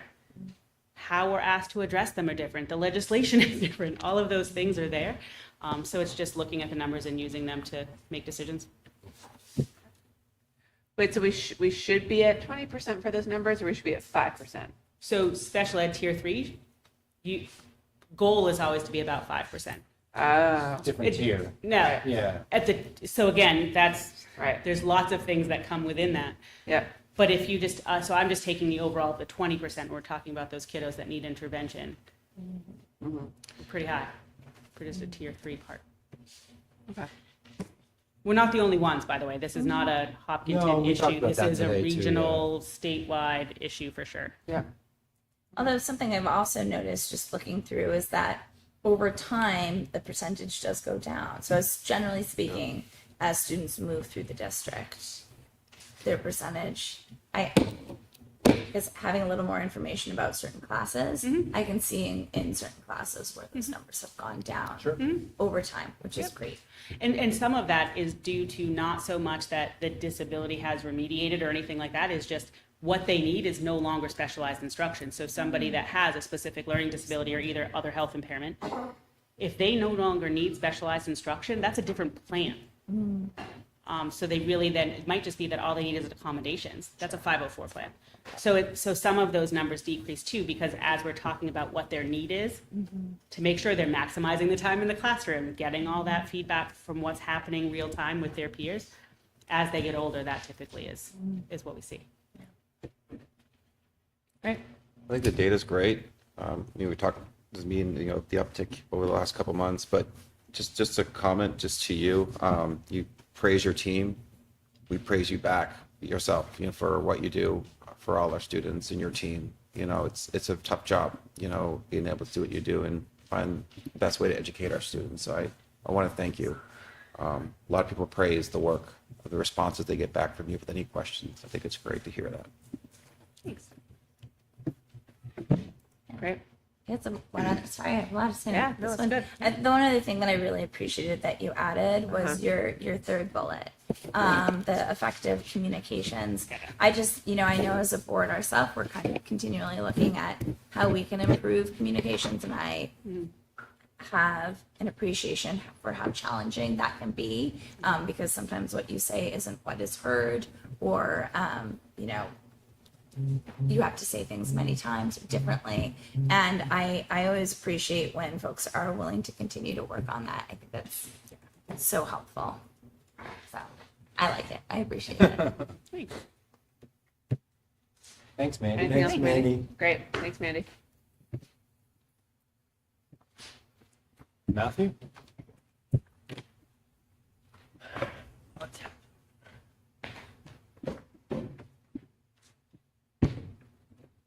So yeah, there's definitely less fun stuff going on than there is in school, so I'll try and keep it brief. But I wanted to echo some of the comments. I'm so appreciative of my staff. I know I commented about a busy assessment season, and really that went extremely well despite some new software going on.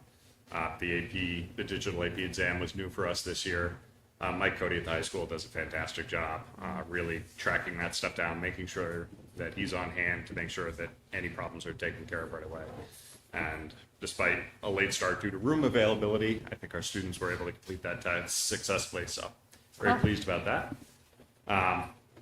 It's an interesting time of year because we're living in 3 years right now. We're racing to complete one, deep into planning for all the projects that will go on this summer, but then also reaching ahead to plan for a third year in the next budget year. With budgets coming up very quickly after the start of school, we're deep in conversations with all of our vendor partners right now in terms of seeing what's out there, making sure that we have good information and pricing on moving forward for all those projects we'll be proposing in the fall. And it's an exciting time of year too. You get a chance to really take your plan from last year, figure out what of it is still relevant and what has been overtaken by time. It's always an interesting work. So that's always a great fun. And then I just wanted to say, I know I mentioned a little bit about cybersecurity in my update. I had a chance today to attend the New Hampshire Digital Governance Summit that was put on by the state Department of IT. And it was really aimed at sort of state agencies, municipalities, and K-12. And we had a nice mix of all three there. And looking at sort of digital issues, modernizing systems, cybersecurity, the role of AI in all of this. It was really a thoughtful presentation that I really appreciated. At the end of the day, there was a presentation from a law enforcement lawyer, sworn officer and lawyer for a Florida Sheriff's Office about a ransomware attack that they suffered.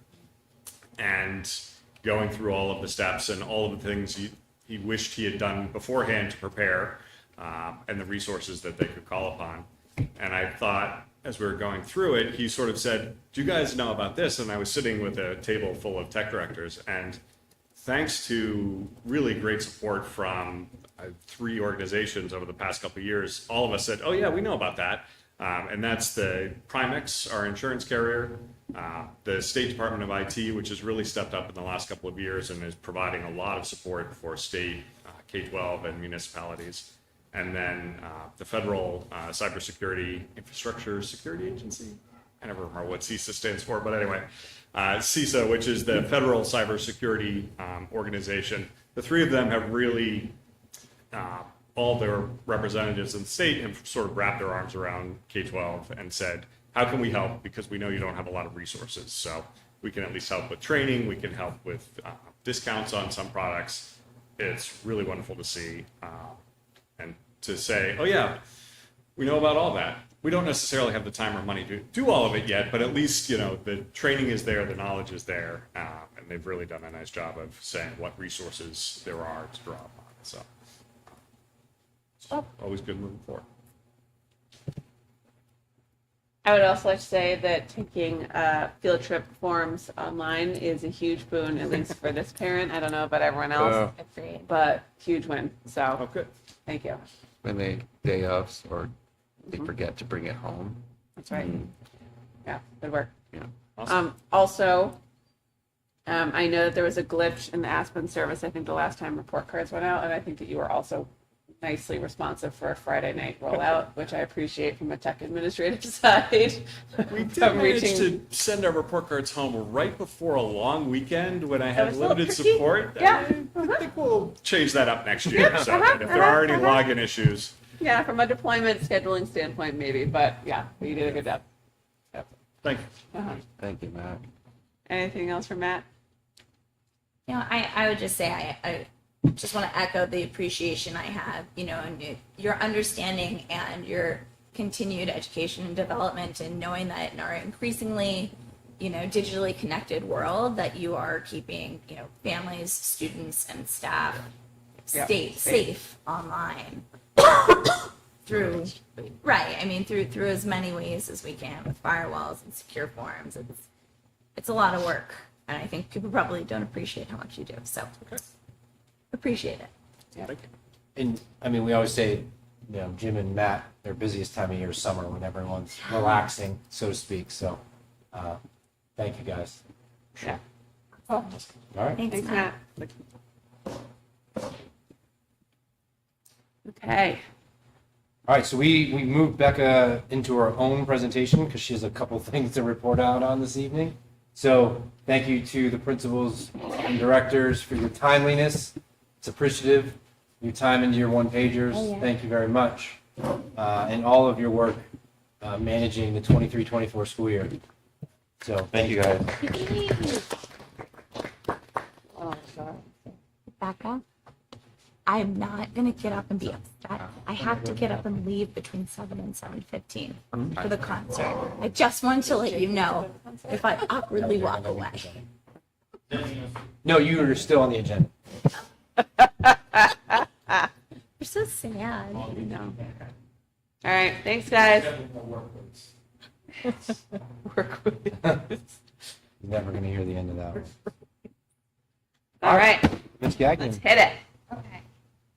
Well, like Jim, I did a report in April, so my report is fairly brief and just kind of a synopsis. If you don't mind, I won't speak to it unless you have a question about it. Well, you're going to talk about Yes. 2 pieces of it. So I think that's okay. Yes, we'll talk about, obviously, the curriculum pieces in more detail. I think my only question was, that's obviously a ton of professional development and sort of your broad thing. So when do you start mapping out the schedule for the following year, looking at like, what is the content, I know you have the days and you have for a month maybe, but like, how do you think about mapping that all out? Yeah, so we actually already, Thank you. Thank you. I hate darkness. Yeah. We needed that. we already started to sketch out, like as we were building the schedule, the calendar for next year, we were mapping out and starting to build the schedule of what PD Great. would look like. So it's loosely sketched, like large ideas, but it gets fine-tuned as we go along. And then also I remember 2 years ago when I was a newish board member peppering you with questions when you were new in your role about staff feedback around PD. I'm guessing that that's ongoing, which might be an assumption, but do they also submit any suggestions for what they want to put on the PD docket? Yep, we usually ask at the Yeah, end. cool. Awesome. That's awesome. Great. Those are all my questions. We've also shifted some of the time to be more like free choice time, where they kind of Free choice they time. should they kind of like say Win this time. is what like June 18th will be one of Right. those days, right? We put up some options, or they can kind of propose Self-select. something Yeah. separate, and then we go from there. So Yep. we've built in a little more time for people to kind of have Yeah. some choice over the types of PD they get. Yes. And my last question, sorry, under PD, my apologies, is we have so many new hires coming this year. So have you thought about how and who you want to match with and like the buddy program? Yep, so we have a full mentor program. Yep. We've done it for 2 years. We're moving into our 3rd year. I just met with the mentors of this past year, got some great feedback. I was asking specifically about people continuing in the program for year 2 and 3, Cool. kind of changing it up a little bit for them. So we kind of brainstormed some of that. But yes, the principals, as they hire people, find a mentor in their building that would align to that person. And then we have a day set aside for new teachers that we do at the beginning of the year. That's awesome. So they have their own special. Well, when you talk about the buddy program in short terms, like after the first year, there was a lot of feedback, specifically at the middle high school, where we may have paired them content-wise, but there was challenges in having those communications because one was middle school, one was high High school. school. So this year we did a better alignment of that, and that trend will continue in the next one. So more easily accessible throughout the day for things that may pop up. Great. Yeah. Well, It's Done. been really positive. People have been positive. Oh, I'll say this. This was interesting. Somebody who was on an interview committee at the high school noted that every single person they interviewed, when they said, "Do you have any questions for us?" every single person asked, "Do you have a mentorship program?" great. So that was Good. an interesting thing that they're happy to be able to say we do. That's awesome. Excellent. Thanks, Becca. Okay. Report cards, this is more curriculum assessment committee than me personally, but there is a report that we generated from the CNA committee that just speaks to your school board goal that you had at the beginning of the year that you defined and kind of kicked over to CNA committee. And so this is the work that we did on that goal this year. Yeah. Summary form. I asked this during CNA. I'm going to ask it again because I think it's helpful for people who don't live in the educational world. But is there like a cadence to when districts typically look at report cards based off of shifting curricula, sort of as the vision of the district and our educational system evolves? Yes. So to date, a lot of that work has been done by school. Like each school building has taken it upon themselves to review report cards. We're shifting that practice more to a district level through some of the work that you started here with this school. Just so that we have some continuity in the ways we assess or the things that we value that we're assessing. And yes, things like curriculum changes, standard shifts, things like that, review of competencies may help us to kind of reshape and relook at changes in report cards. Great. So this year we did the technology capital plan, so to speak. We have the CIP. We're really going to look at this summer on like a curriculum instruction capital plan on like when to review report cards, when to review, so that there's more Like a of master a plan. like a check-in Schedule. point. Yep. Just so it also comes back to that question, well, why now, right? So to begin some of those timelines so that there's consistent review. and Right. development. Yeah. Great. Okay. All right. There's my big one now. That's great. I think AC's going on. Oh, it blows on us all the time. Matt, we're all good there? Yeah. Okay. It's cold. All right, so, Mr. Flynn asked that I start with a kind of a huge eagle-eye view, hawk-eye view of the data right now. And I'm just going to put in a caveat. I chose New Hampshire SAS because that is our state assessment. The caveat is we've just finished assessments. The ELA assessments have not been scored by the DOE yet. They are hand scoring this year because they're recalibrating their systems. So we don't have any of that information. So I want to just give you the data, explain to you what the rainbow colors mean, but I'm not going to talk about it a whole lot. I'd like to come back and talk more holistically at the beginning of the year when we have a better data picture. Just so that you're aware as well, with the different, pilots and things that we've been doing, we are finishing our Ames Web and things like that, but it's been a slightly prolonged spring assessment season, so we're not really ready to present on all of that yet. So what you're seeing, interesting, if you go across the chart, like third grade, fourth grade, fifth grade, sixth grade, across the chart, those are the different school years, and that is the percentage of students who scored proficient or above on the New Hampshire SAS for math. If you follow the color, so like if I follow that blue down through, that is the cohort of students. So you would see how they performed in third grade at 61%. You don't see a score in 1920, that was the COVID year. We did not do any assessments at the state level. And then you'll see for 2021, 21, 22, and progressing down following the color blue. Wow, sixth grade. We crushed it. I want to highlight a couple of things. First of all, there is an asterisk which shows you where we started the illustrative implementation at the different grade levels. I really want to highlight the work of 6th and 7th grade this year in math. They have, I would say, a lot of our grades have done an excellent job embracing the philosophies of IM, illustrative math, and understanding that it's really problem solving for students, and that's a shift in the way we teach. And then earlier this year, 6th grade, 7th grade teachers of math did some professional development around something called building thinking classrooms, and they have really embraced like this, it's the same philosophies of IM, but it's like an instructional how-to guide that they've overlaid on top, which have really given them easy, quick things to do in the classroom to make the math come alive. So how do I group my students? How do I explain a task?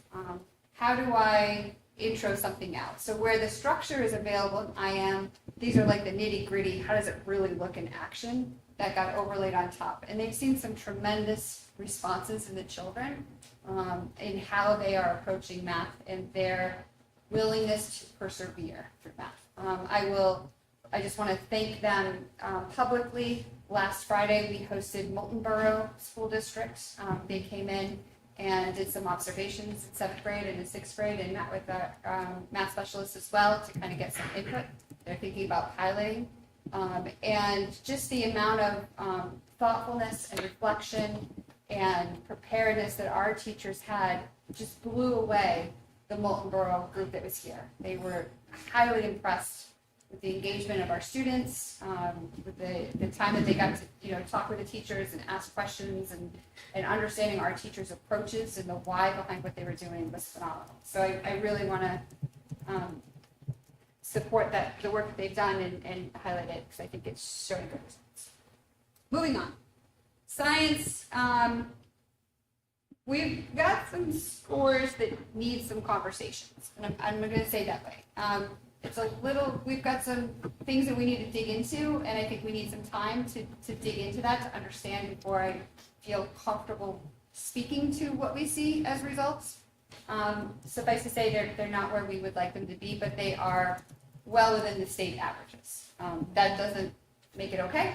It just makes it well within state averages and something that we personally would like to address. And it's a lot better in 8th grade than the other grades. A lot better in Or in 11th grade. Yeah. But these ones you don't read down the color. It would be really hard to. I mean, you can. I mean, those are 5th graders. But they're different. Are they? They're different cohorts. Yeah. Though. Yeah. They're not. It's not like Yeah. the other one No. where you're following You're the right. grade. The actual grade. This one you're not. You're just looking at Yeah. snapshots in time. So you don't use the color from, Yeah, don't. I should have changed it. Because you're not going from 5th grade in 21-22 to 8th grade in You're not 22-23. okay, so the color's not. Yeah, don't look at the colors. All right, I'm going to move on to the English language arts. And again, this is where we do not have our results back yet for this year's assessments because of the hand scoring. So we'll kind of put this on hold and speak to it more later on if that's okay. Staring at it intently, but I'm going to move on. Is that okay? Yes. All right, let's talk a little bit about some significant work that was done this year around English language arts. This work actually started before I started, so I just want to highlight that a couple of years ago, Harold Martin Elementary School really started to talk about the science of reading. It was early adopters there. They did some book studies, and they, again, kind of like building thinking classrooms in the math world, they looked at shifting the balance, which offered up some, small changes you could make to start to convert classroom practices more aligned to science of reading. From there, last year, the state offered us the ability to do letters training, which is heavily rooted in the science of reading, and it's a whole different approach to how we instruct in the areas of, in all aspects of English language arts. The vast majority of our teachers signed on to one of the different 4 cohorts. I'm extremely proud of our teaching staff. It's a huge commitment to take on that additional professional development. And that extended into the middle school and even into the high school. We had people who took advantage of the training, and we saw some good conversations really start to spark. So along with that, last year being my first year, it was an opportunity for me to really get into classrooms, to meet with teachers, to sit in on their professional learning communities, and start to listen a lot and ask questions about, what's working, where are you at, how are things going. A lot of anecdotal stories about we really need help with writing, we really need help with our word study, we need help with spelling, we need help with early foundational skills. So lots of perceptions of what we needed to do and a lot of eagerness to jump on it right away, but we knew we needed a little more time to kind of study it. So this year, we took that time. In November, we built an open group. It was just an open invite to whomever in the district was able and willing and interested in participating in an English language arts work group. We had 26 people volunteer to attend. That was from Harold Martin Elementary, Maple Street Elementary, and from the middle school. We had teachers and specialists invested in wanting to be part of it. So the work group was formed in November, came together. Amazing conversations. I was blown away by the conversations. I will say the first kind of things we tackled was creating a goal for ourselves and completing a needs assessment.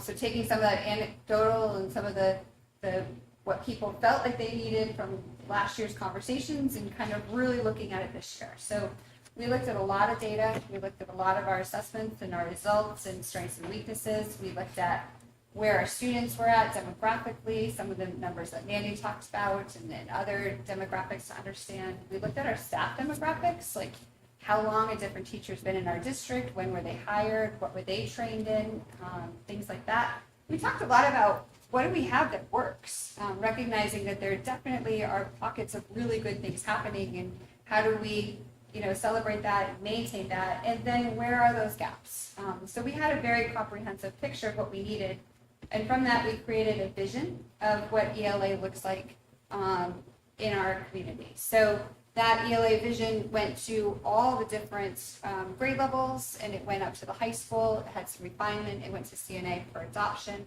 And so we have articulated what our vision for ELA is.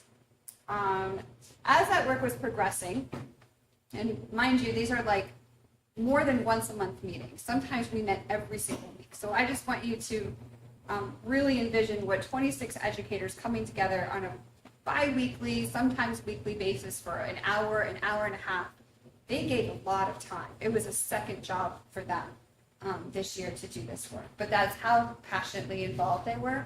And it was, I appreciate that they recognized that it was teacher-driven and they really wanted to participate in something that was truly teacher-driven. So to that end, me as kind of the coordinator of the group and the organizer and the person who sent out the agenda, one of the jobs that I had was to also cull through the research and provide them with what different opportunities would be.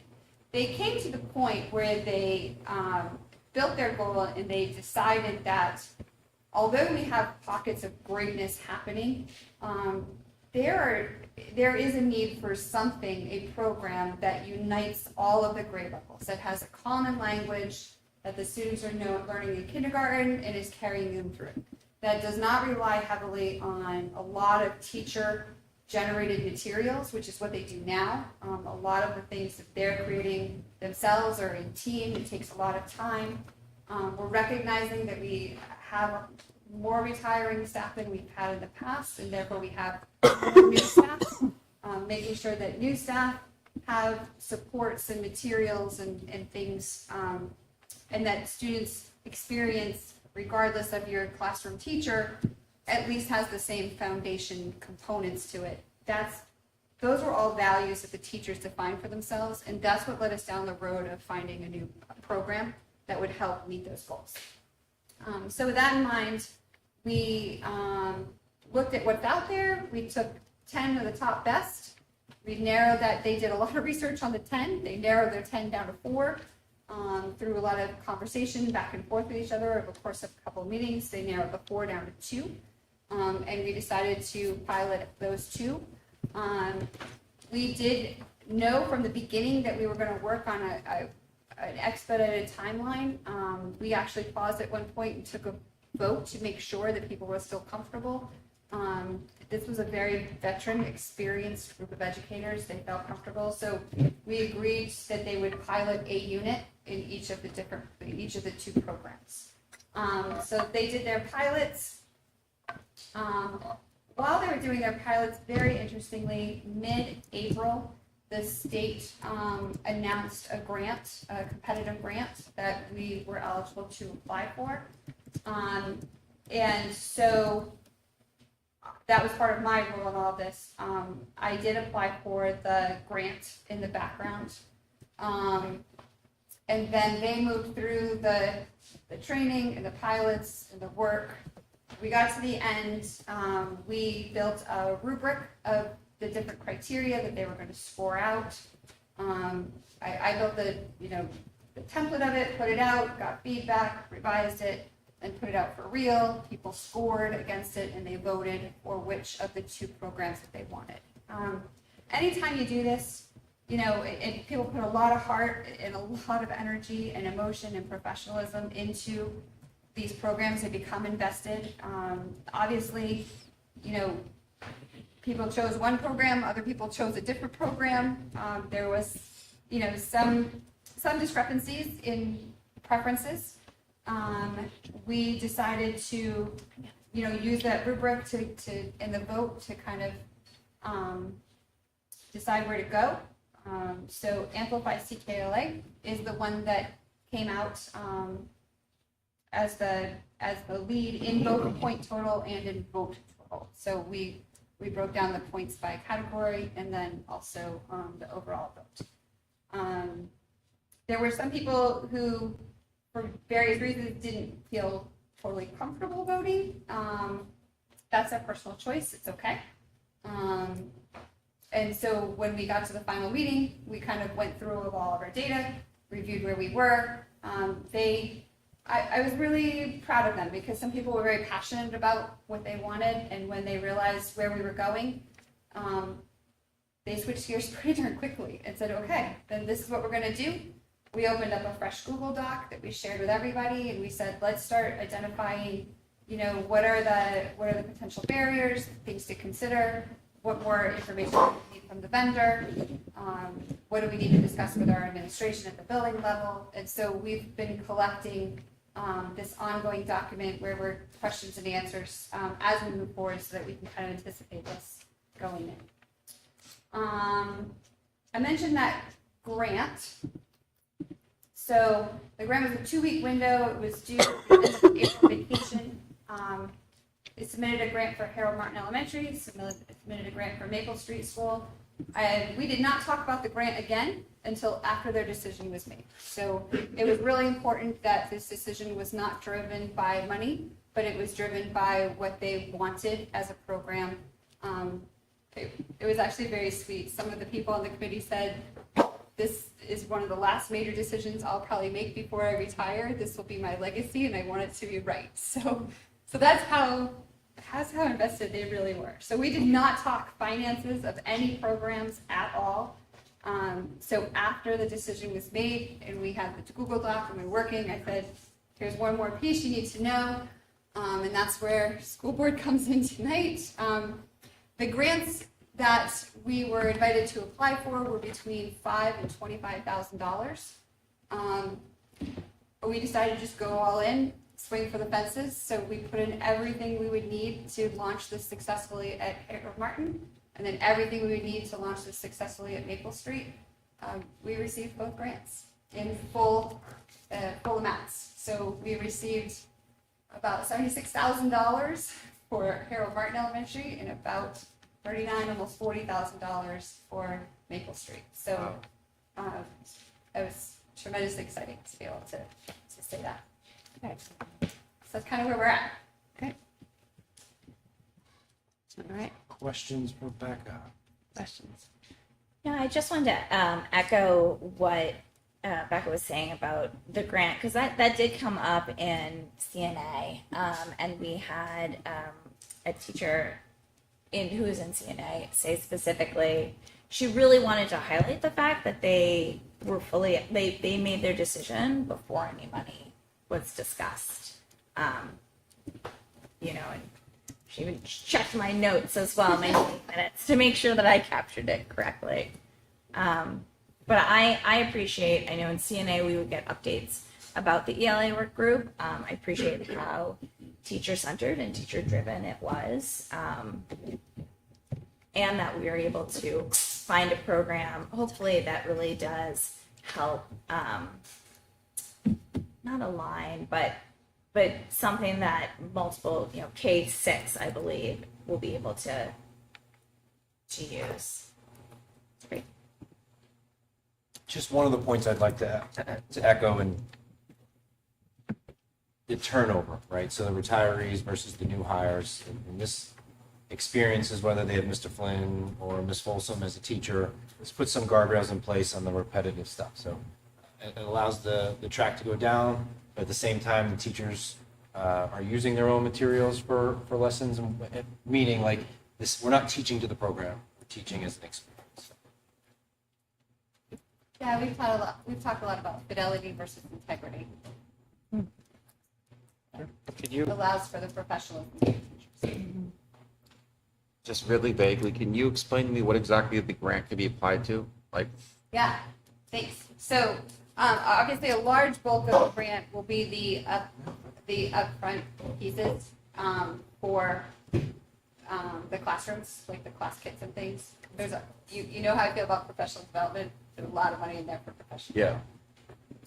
And then there are first year implementation costs. We were also able to work into the grant. Yeah, so consumables would be the repetitive cost. There's been discussions about the grant being reopened from the state again. But that is my job on the budgeting side to make sure it's not an increased cost, but rather a replacement cost of whatever we currently may or may not be using to full fidelity. So when you hear the total number of 110, that's not all of a sudden next year we're going to go up 110. Heavy professional development, which is typically the most expensive when you're launching. And then like I luscious math, it's consumables. So it alleviates budgetary pressures in our budget, getting some of this coming through. Well, launching anytime like this is expensive. Yeah. And so this helps alleviate the launch costs. Okay. And then we have to, if the grant stays open like we anticipate, cover another year possibly. If not, we have to do some work within our budgetary lines to offset the consumables. And then the last question is the grants for 1 year, correct? So you have to use it all for 1 year, or is it? Even shorter. Yeah, it's quick. September 30th. Whoa. Yeah. So it actually works out really well that we have the June days. We're going to front load PD during June, our June professional development days, which is excellent because that'll give them time leading into the summer curriculum too. It actually worked out really well there. Well, nice job swinging for the fences. Ooh, it's free money.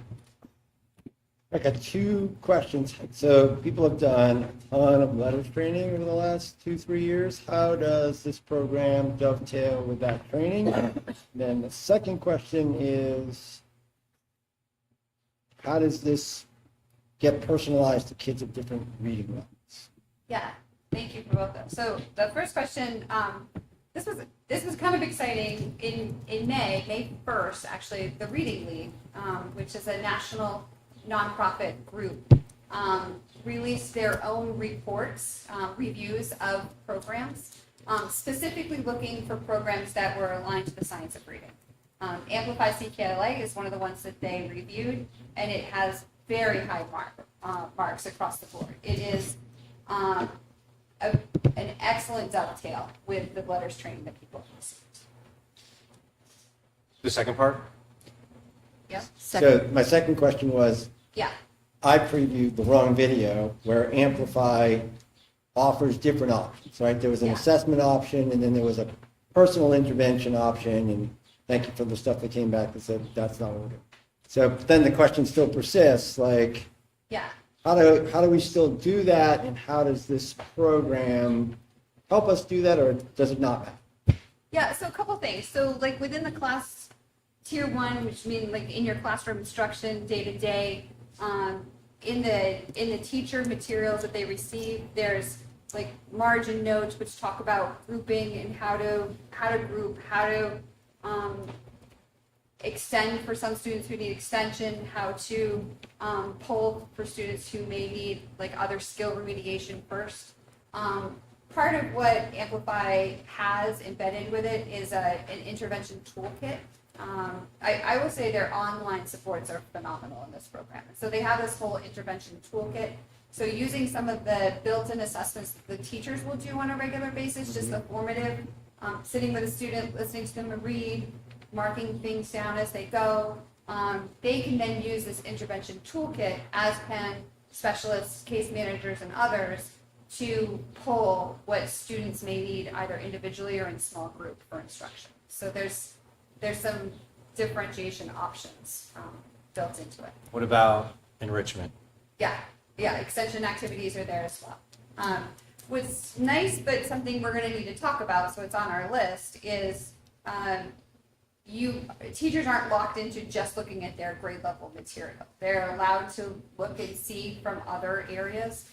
So especially in these first couple of years, while the program is brand new to us, if fourth grade needs to dip down into third grade or dip down into second grade or dip up a little bit, that's where we need some of those conversations, but we have the ability to kind of pull to help us. We are interested in conversations, and this will be part of our professional development, about where our students are now and where the program's expectations may be, and whether or not there are gaps there and what they look like if they're there. So we'll be having some pretty good conversations around that.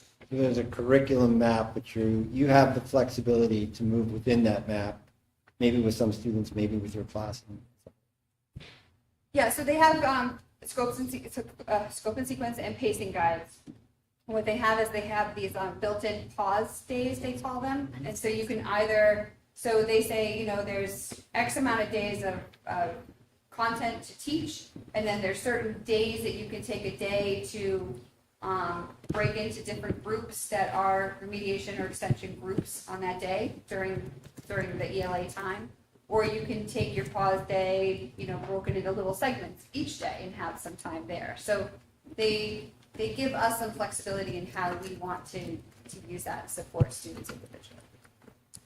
I think you, being an educator, work groups, not committees, work groups, are certainly challenging to navigate, right? So whether it was a 60-40 vote, 70-30, whatever it may be, there's obviously a disappointed section of educators.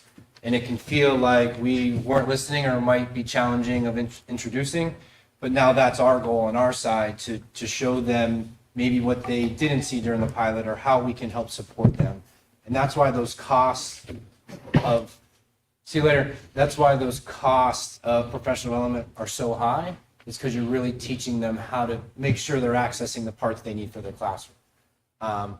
And the feedback is going to be so important for this to start from the beginning of who may have been leading another way or may have saw a benefit of the other program, but what can this program do that maybe we missed? So we want to make sure we're supporting everyone that was on that committee. It's never easy coming to, well, as we know, 100% of anything, but you're just trying to move through the biggest mass. And really, I just want to emphasize the experience you have within the classroom in the common language. We see it in illustrative math. We're seeing the growth when it's going from one grade to the next. So I'm looking forward to that. This is one of, I know now I'm rambling and I'm sorry, Yeah. but it's like, It's hot. it's hot. I'm just saying, so your brain's melting. I know. No, it's this is one of the things, like Mr. Rozicki, when he gets grants, we get ecstatic about, because we're not going to be able to buy that without a grant. Like, this may help support that bridge on the program, but then allow us to work it. So it makes In like 15 seconds, how is the money, is it overseen by you and Becca, or is it by the team on what's being purchased from the grant? Oh, the grants were really specific on what you purchase. So that's already been submitted. Okay. Yeah. Okay. So, okay. Yep. Sorry. Yep. So it's already done. Okay. Yes. Got it. Thank you. That was 10 seconds. So And- can I make the motion to approve? So you're not approving the program. No, I'm approving the grant. Accept the Correct. grant. You're- Accept the grant. Correct. Yeah, so I'll make the motion to accept the grant that's been presented here in the value of, Do we know the combined number? I know the two individual numbers, I can combine them. Me, sorry. Oh my God, it's so hot.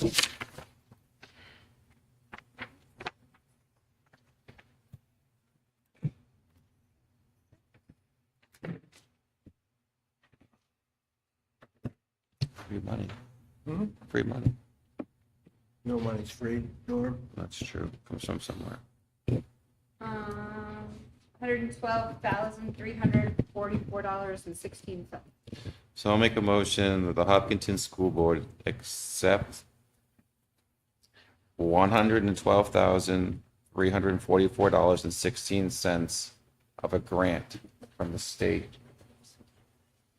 Yeah, and what were the titles of the grant? That makes it easier. The Leaning into Literacy 2, Yeah, add that to my motion. HQIM grant. So I moved that. Okay. Have a second? Second. Great. Any discussion? Like three. And I know, well, I'm like, I can do it, but I don't You're know. left. Usually we have some extra people. We got to think. Any additional discussion? Thank you for going with the fences. And thank you for all of the Yeah, teachers. thank you for the report too. Who put in a lot of time. Yeah, I Yeah. really want to recognize that group of teachers. They were This is great. Good stuff. Yep. All right. All right, all in favor? Aye. Any opposed? Motion carries. All right. Thank you, Becca. Nicely done. Okay. Now, we have two administrators who have been sweating it out in the corner. Chris, do you want to come up for the middle school schedule hawk time presentation? You guys can split up, or do Yeah. you want to both sit over here now since there's two chairs? Hey, Jake, Split up. hang out with me.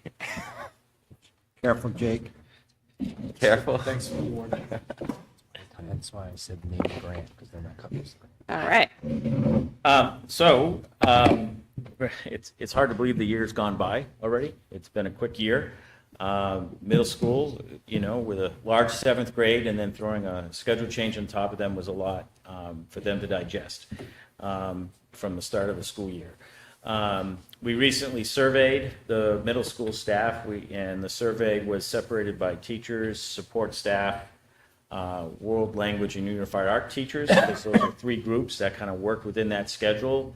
Because I wanted to see individually by group or department, if you want to think of it that way, how they would respond to the survey questions. So some of the things that came out of that survey in regards to what worked well, and this is a majority of the answers that were in the positive, that they thought that the overall structure of the schedule certainly was manageable for them.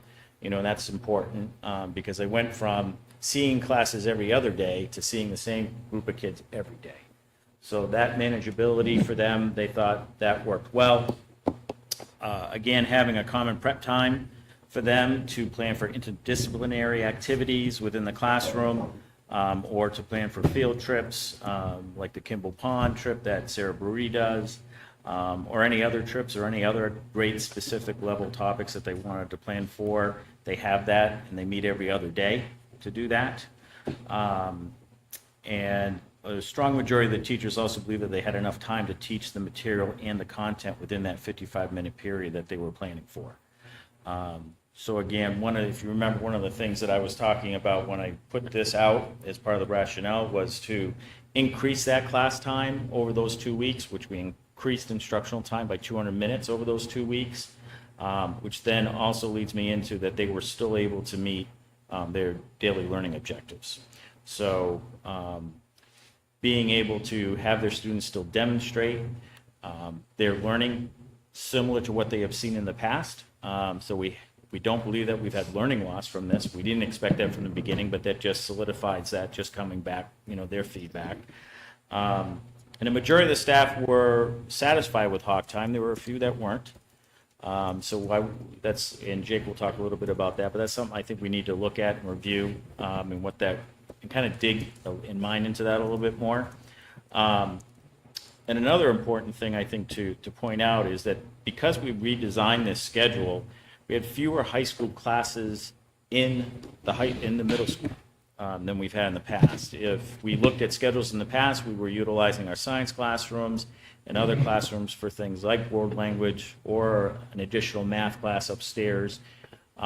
We've been able to reduce that. We've only had one social studies class up there and one high school math class upstairs. So we don't have any high school students upstairs like we have in the past. So that crossover is important that we limit that as much as we can. So those were some of the things that came out of that survey that teachers wanted to point out. And I'll turn it over to Jake to talk a little bit about some of the things that we need to look at and consider as we move forward to next year. Yep. I think the middle school schedule was a big shift this year, and like Chris was just a lot of positive things that came out of it. But we've been through it once now. And with school stuff, sometimes you don't know what you need to change until you've lived it. And so now we've pretty much lived it for the whole year. Some things that came out. We had most people were satisfied with the length of the classes, but a couple of folks were not. So that's something we need to look at. One thing that popped up from staff was the amount of time that they had to prepare, and if it was enough for them to be ready for class. That was like kind of half and half. So that was something that Chris and I have talked about that we need to look into and dig into that a little bit more and figure out the prep time piece of things. A challenge that came up was time in the day to catch up with students who had been absent. If you think about the schedule that middle school kids had last year, they had an 80-minute study hall, and then they had a half an hour at the end of the day in advisory. And now study hall is gone. They do have hawk time, which is 50 minutes, but that overall time is reduced. So trying to catch up with kids who have missed school for whatever reason has been shown to be a challenge. And I think hawk time in general is something that we still need to figure out. We had some good conversations this year with the middle school team, and they tried out some different things. But I think a big challenge for hawk time is that, like I was saying, we used to have study hall and advisory. Now we just have hawk time as a flexible time in the day. So that means hawk time has to become a lot of things for both the teachers and the students. So special education services, catching up with kids who have missed school, remediation, enrichment, like a lot is happening in that time, which just means that the level of complexity has increased, and it takes a bit more for teachers to feel like they are using that time effectively. We have some software that the teachers have used this year. The high school used it also, but middle school has tried using it for hawk time, and that has helped. But I think we still have work to do in that area. But now we've lived it, we've got kind of our baseline, and I think we're ready to look at how we can improve for next year. So and as the year was progressing, Jake and I will attend team meetings almost every single day unless we have an IEP or something else that's come up. And in the seventh grade, they were talking about the time piece. And getting kids caught up if they miss class. And, one of the suggestions I offered them, because you are meetings, you have so many more minutes this year every 2 weeks, that like taking every other Friday to either do some enrichment for those kids that are caught up or sit with those kids that need some remediation to get them to where they need to be. So those are some things we're going to have to revisit. The planning time is, I know that they find the time valuable to collaborate with their colleagues, but maybe they don't need to meet every other day like they are now. Maybe it's just on Monday or on a Wednesday. Maybe they just meet once a week and they meet for the whole block. But then they have 4 full prep periods.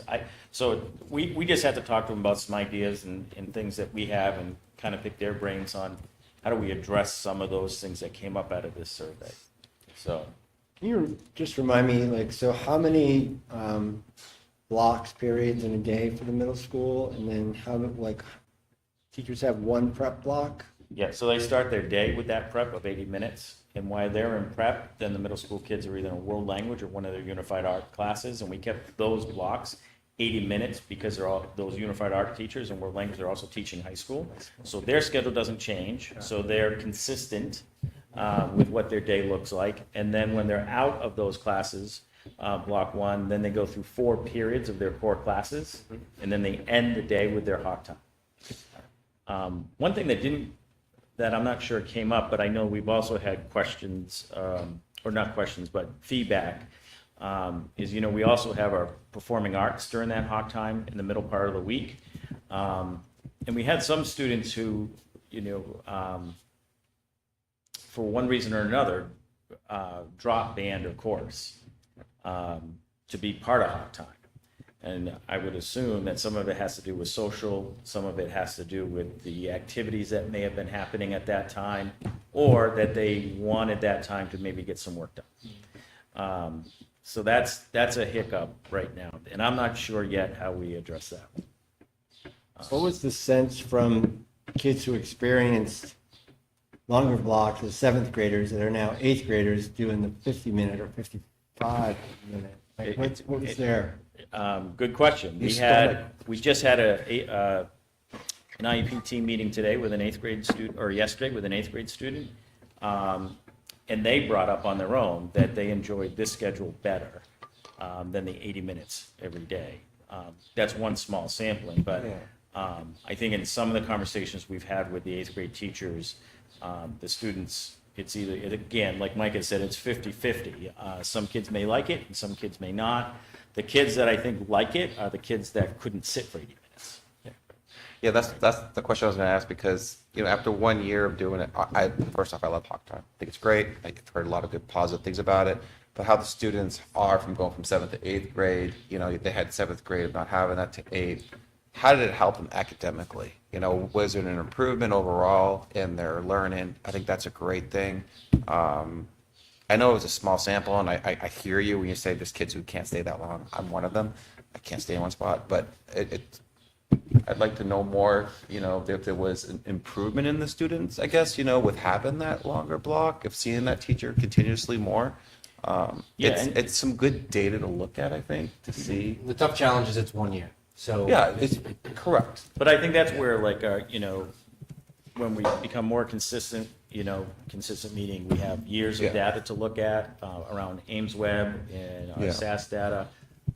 You heard Rebecca talk about the 7th grade and illustrious math. I think the work that, I think the success that Liz Kovar has been able to have in 7th grade is because it met every single day. Yeah. And the 7th grade being purposeful with how they structured their Hawk Time, because I know she met with those students pretty consistently on particular days. So I think as we go down the line in the next few years, I would suspect that I would like to think that we would see increased test scores. But it also, because meeting every single day also allows for consistency in our approach with the executive functioning skills too, with planning and preparation, and how our students stay organized. Yes. That's big. Because you think about what I was talking about, like a kid being out in the old schedule, if a kid missed a day in an alternating block schedule, a teacher might not see that student again for quite a long time, versus in this schedule, if the kid misses on Thursday, that teacher gets to see him on Friday. Yeah, I think it's... The other data points that I'm interested to see is visits to school counseling office, behavioral reports. Yeah, good point. All of that's part of school too. So seeing what those trends are like. And keep in mind, we work with the curriculum and the CNA committee, and made a change in our approach to careers. So now that we're doing more of a middle school based approach to careers, Beth is now full-time. Beth Stern, our middle school counselor, is full-time in the middle school. That will allow her to see more students and to be in the classrooms more, and to look at potentially small group kind of social emotional supports. So I think that's going to be a plus for us too, moving down the line. Great. It's exciting. It's a big That's change. awesome. You share the data with the staff of the survey they took. That's going to be part of our discussions going forward. Just making sure. So there was concern because we removed the SAP position. There was talk of, the culture of a true middle school and going back to that. Mm-hmm. I guess, are we seeing, the teachers have time, and we're going to use the elementary model of, responsive classroom. Is there time to do those kinds of things during Hawk Time or built into the schedule so we're catching kids where they might need to be caught and outside of the world of academics, No, I building think, that community? yeah, I think it's a good question. We were just meeting with a teacher the other day about trying to get back to being more purposeful with the responsive classroom. I think, again, this year with that new change and because we were also learning how to use flex time, and trying to just get that ball rolling and just get into a flow of school. So that's going to be a focus for us next year, trying to get some more of that in there. And we've already, Rebecca had shared a spreadsheet with all the administrators, and so we put the new staff that we have coming into the building, because we have 2 new 8th grade teachers, and a teacher who hadn't participated in the responsive classroom training, and so getting them some training this summer. I think the discussion at leadership team on Friday really began, I know I'm going to say how last year we brought safety back, quote unquote, right? And reinvigorated on how we incorporate that in. And next year you're going to see a trend on see something, say something, and really build those refreshers. And that can happen in Hawk time. But more specifically, what we talked about on Friday is really discussing anti-discrimination, anti-bullying, and using those core beliefs through those times. Good. And this is why Beth becoming full-time at the middle school is huge. She's not gone for 90 minutes a day teaching a careers class. So not that she's going to carry all the load, but she's going to be a lot of the lead worker on some of these. And the SAP involvement with the middle school was very, very limited. It was Kim Haley does great work with kids. She even attended the senior class trip with us. But her work in the middle school was really limited. So having Beth back fully upstairs I think is going to be a plus. I think she's really looking forward to it. I know her and I are already planning for next year around career stuff. We were sharing some things that have come across in emails that are opportunities for students at the Sea Science Center and learning more about marine biology, and that kind of fits into what we share with the curriculum council, opening those doors for kids. And we're going to report out on this in the fall and again next year, because this is a continuing discussion point among staff and students in the community. We want to make sure that the switch is valuable. We want to make sure we continue to kind of chip away at those pieces that came back, planning time, meeting time, making sure our staff feel like we're navigating with them. Not a good luck. Right. Yeah. This Questions? is awesome. Thank you for thinking about it. It's nice to hear the baseline and then think about how you're thinking about it for next year. But we have a good team. So that Great helps. team. It's the best team. Thanks for sticking it out for 2 hours and 15 minutes. You're welcome. All right, I got out of walking the dogs. Yeah. Amazing. Thanks, guys. This is really cool. All right. We're pumped. Thank you. Thanks. Be back in a second. Okay. We have to take a break. Yeah, you need him. Wait, Norm, we need you Norm, here. your There's core. only 3 of us. Sorry, buddy. Okay. I know. You are clutch. Okay. Yeah, quick, That's exciting. quick surplus update. There is no update. That's going to be moved to the June 18th meeting. I think it's a compliment to what Michelle's doing. I've said it for 3 years now. She protects the house.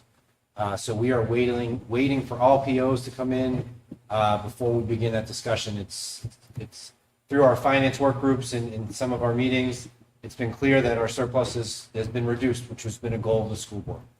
So we want to make sure those final numbers are in before we begin that discussion. So it'll be, I don't think we've had one in 2 years, but we will have a second meeting in June to kind of finalize that.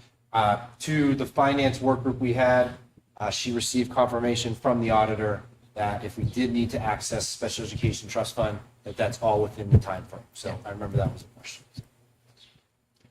All right. Moving on to summer hiring. I'm going to look for a motion from the board to approve Dulcie to approve summer hiring throughout the summer. We've done this the past 2 years, so it allows me to move a nomination forward to Dulcie to give it approval, and then when we get back in the August meeting, Throw the pen. we reorganize and reaffirm all the hiring. But it allows us not to have a whole special meeting, allows us not to lose candidates. So I would look for a motion from the board to approve Dulcie to complete summer hiring for June 19th through 13th is the first. August 13th? That's right. All right, June 19th through August 13th. Should we allow her to do it? Let's talk about it a little bit for a second. Funny. No move. Thank you. Second. Okay. Any discussion? Can I vote for myself? Yeah. All in favor? Aye. Aye. Any opposed? Motion carries. Woohoo. Thanks, guys. Okay. Moving on to consent agenda. I'm going to jump Michelle because she's going to do 3 things, but I'm going to move the administration nomination up under consent agenda.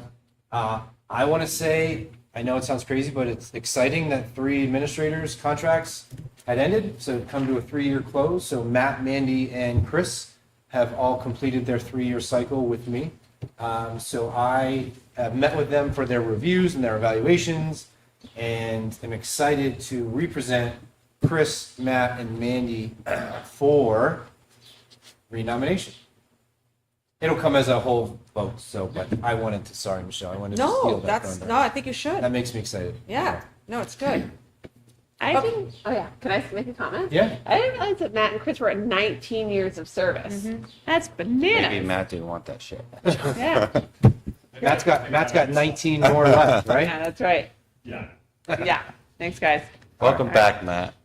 Thanks, Michelle. All right. Sure. Well, So he's coming back first, for the 3. I have some sad news that I just want to make sure I pass on to you guys. So we had a past employee of ours, Vera Turner. She was a high school kitchen worker. She did manager. She passed away late May. And so I just want to take a moment for her. 23 years is what she worked for us. So thanks for that. Then we move on. So we have a couple of resignations with which Chris pointed out when he was talking about his staff that were not returning. Jane Dugan and Mackenzie Reed, they're both instructional assistants up at the middle high school. We have a change to a contract. So Rachel was given a contract this school year for food service for 4 days a week. We thought that would change to 5, so that's what we gave her, but she wants 4. So this brings her back to the 4 days a week. So we'll look at other things like we have this year for the 5th day for help with that area. The next item I have is the slate for Schedule B for the fall. You know what? We can't actually do We this. gotta remove, Yeah. we gotta Yeah. renew. So, Because Norm is a coach, we can't vote. Yes, So we'll have to move it to the June 18th meeting. Take them off as a coach. That's all. well, I was going to say, we could take him off do as them a coach for separately now at and put the him next on the next meeting. one. That would be my Actually, recommendation. We'll do No, let's that. just kick Norm off. No, we'll put it on for the next one, Yeah, but we'll do you at the I next think we meeting. shouldn't You get postpone your it. own thing, Norm. For, Great. that. Good spin. Good You're gonna spin. vote no. so I will put you on, Norm, for the following meeting. June 18th. Okay? All right. Okay. So, as you see, there's a few spots that are open, but for the most part, we look pretty good. And these will be out before staff is going to be actually working. So that's a good thing as well. We have a winter sport nomination, because as you know, when there's a change in some key positions of coaching not being filled, this is the varsity boys basketball. So Liam McNichols is being recommended by Dan and then Mike to move forward for nomination for the varsity basketball boys. We also have the ESY, which is in the shared. It's so this every year we do. A couple weeks ago when we met, we actually just did the lead teachers. And so this actually is the other staff. Now we do have the need for potentially one more staff member. We're just trying to determine how that can work. But at this point, the most, all of them are filled except for potentially that one IA for Harold Martin that still might be open, that we're trying to work through. Other than the occupational therapist and the speech language, those have not been committed as well. So that could come forward at a future meeting. The last thing I have, it's not approval, but I just want to thank the couple individuals that gave some donations for the robotics, because it's under the $500. So it's the Vargas family and the Lori Piper and Dennis Grant. So thank you to them for the donations that they made to the robotics. And that's all I have. Any questions for Michelle? No? I just want to, oh, never mind, I'll wait till the motion. Okay, moving on to the superintendent's update. In your field, Fuller. in your folder is your overnight field trip for our soccer team. If you have any questions, please let me know. I want to mention Patrice did it in her update. Our kindergarten registration is up to 55. Thankfully, with our class size policy, it started it off with 3, and then there was the magic number of 54. So we will be posting that position soon to get that going. Interesting. I just want to pull it up so that I'm speaking correctly. We had our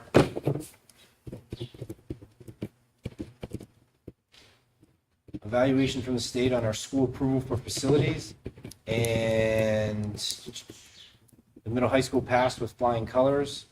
So just a notification for that. So now they'll be in another 5-year cycle for their evaluation.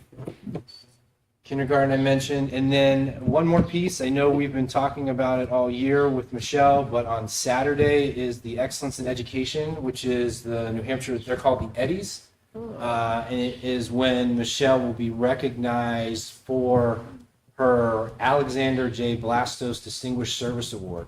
I know her colleagues came and spoke to her, her family, her nephews, her sister. They're all attending to, it is a long evening there. It is. What day is it? It is Saturday. Saturday. So congratulations Thank again to you. Michelle. I hope you Michelle, enjoy you're the awesome. evening. Thank you very much. We love you. She gets another bell. So Yeah. I don't know if you win an Eddie, you get a bell. I know that sounds crazy, but Michelle has won it for Business Administrator of the Year, and now has won the award for Alexander J. Blastos. So she is one of the few people in the state that have 2 bells. So congratulations, Thank you. Michelle. Awesome. With that, we are gearing up for all the events that Flo mentioned. But besides that,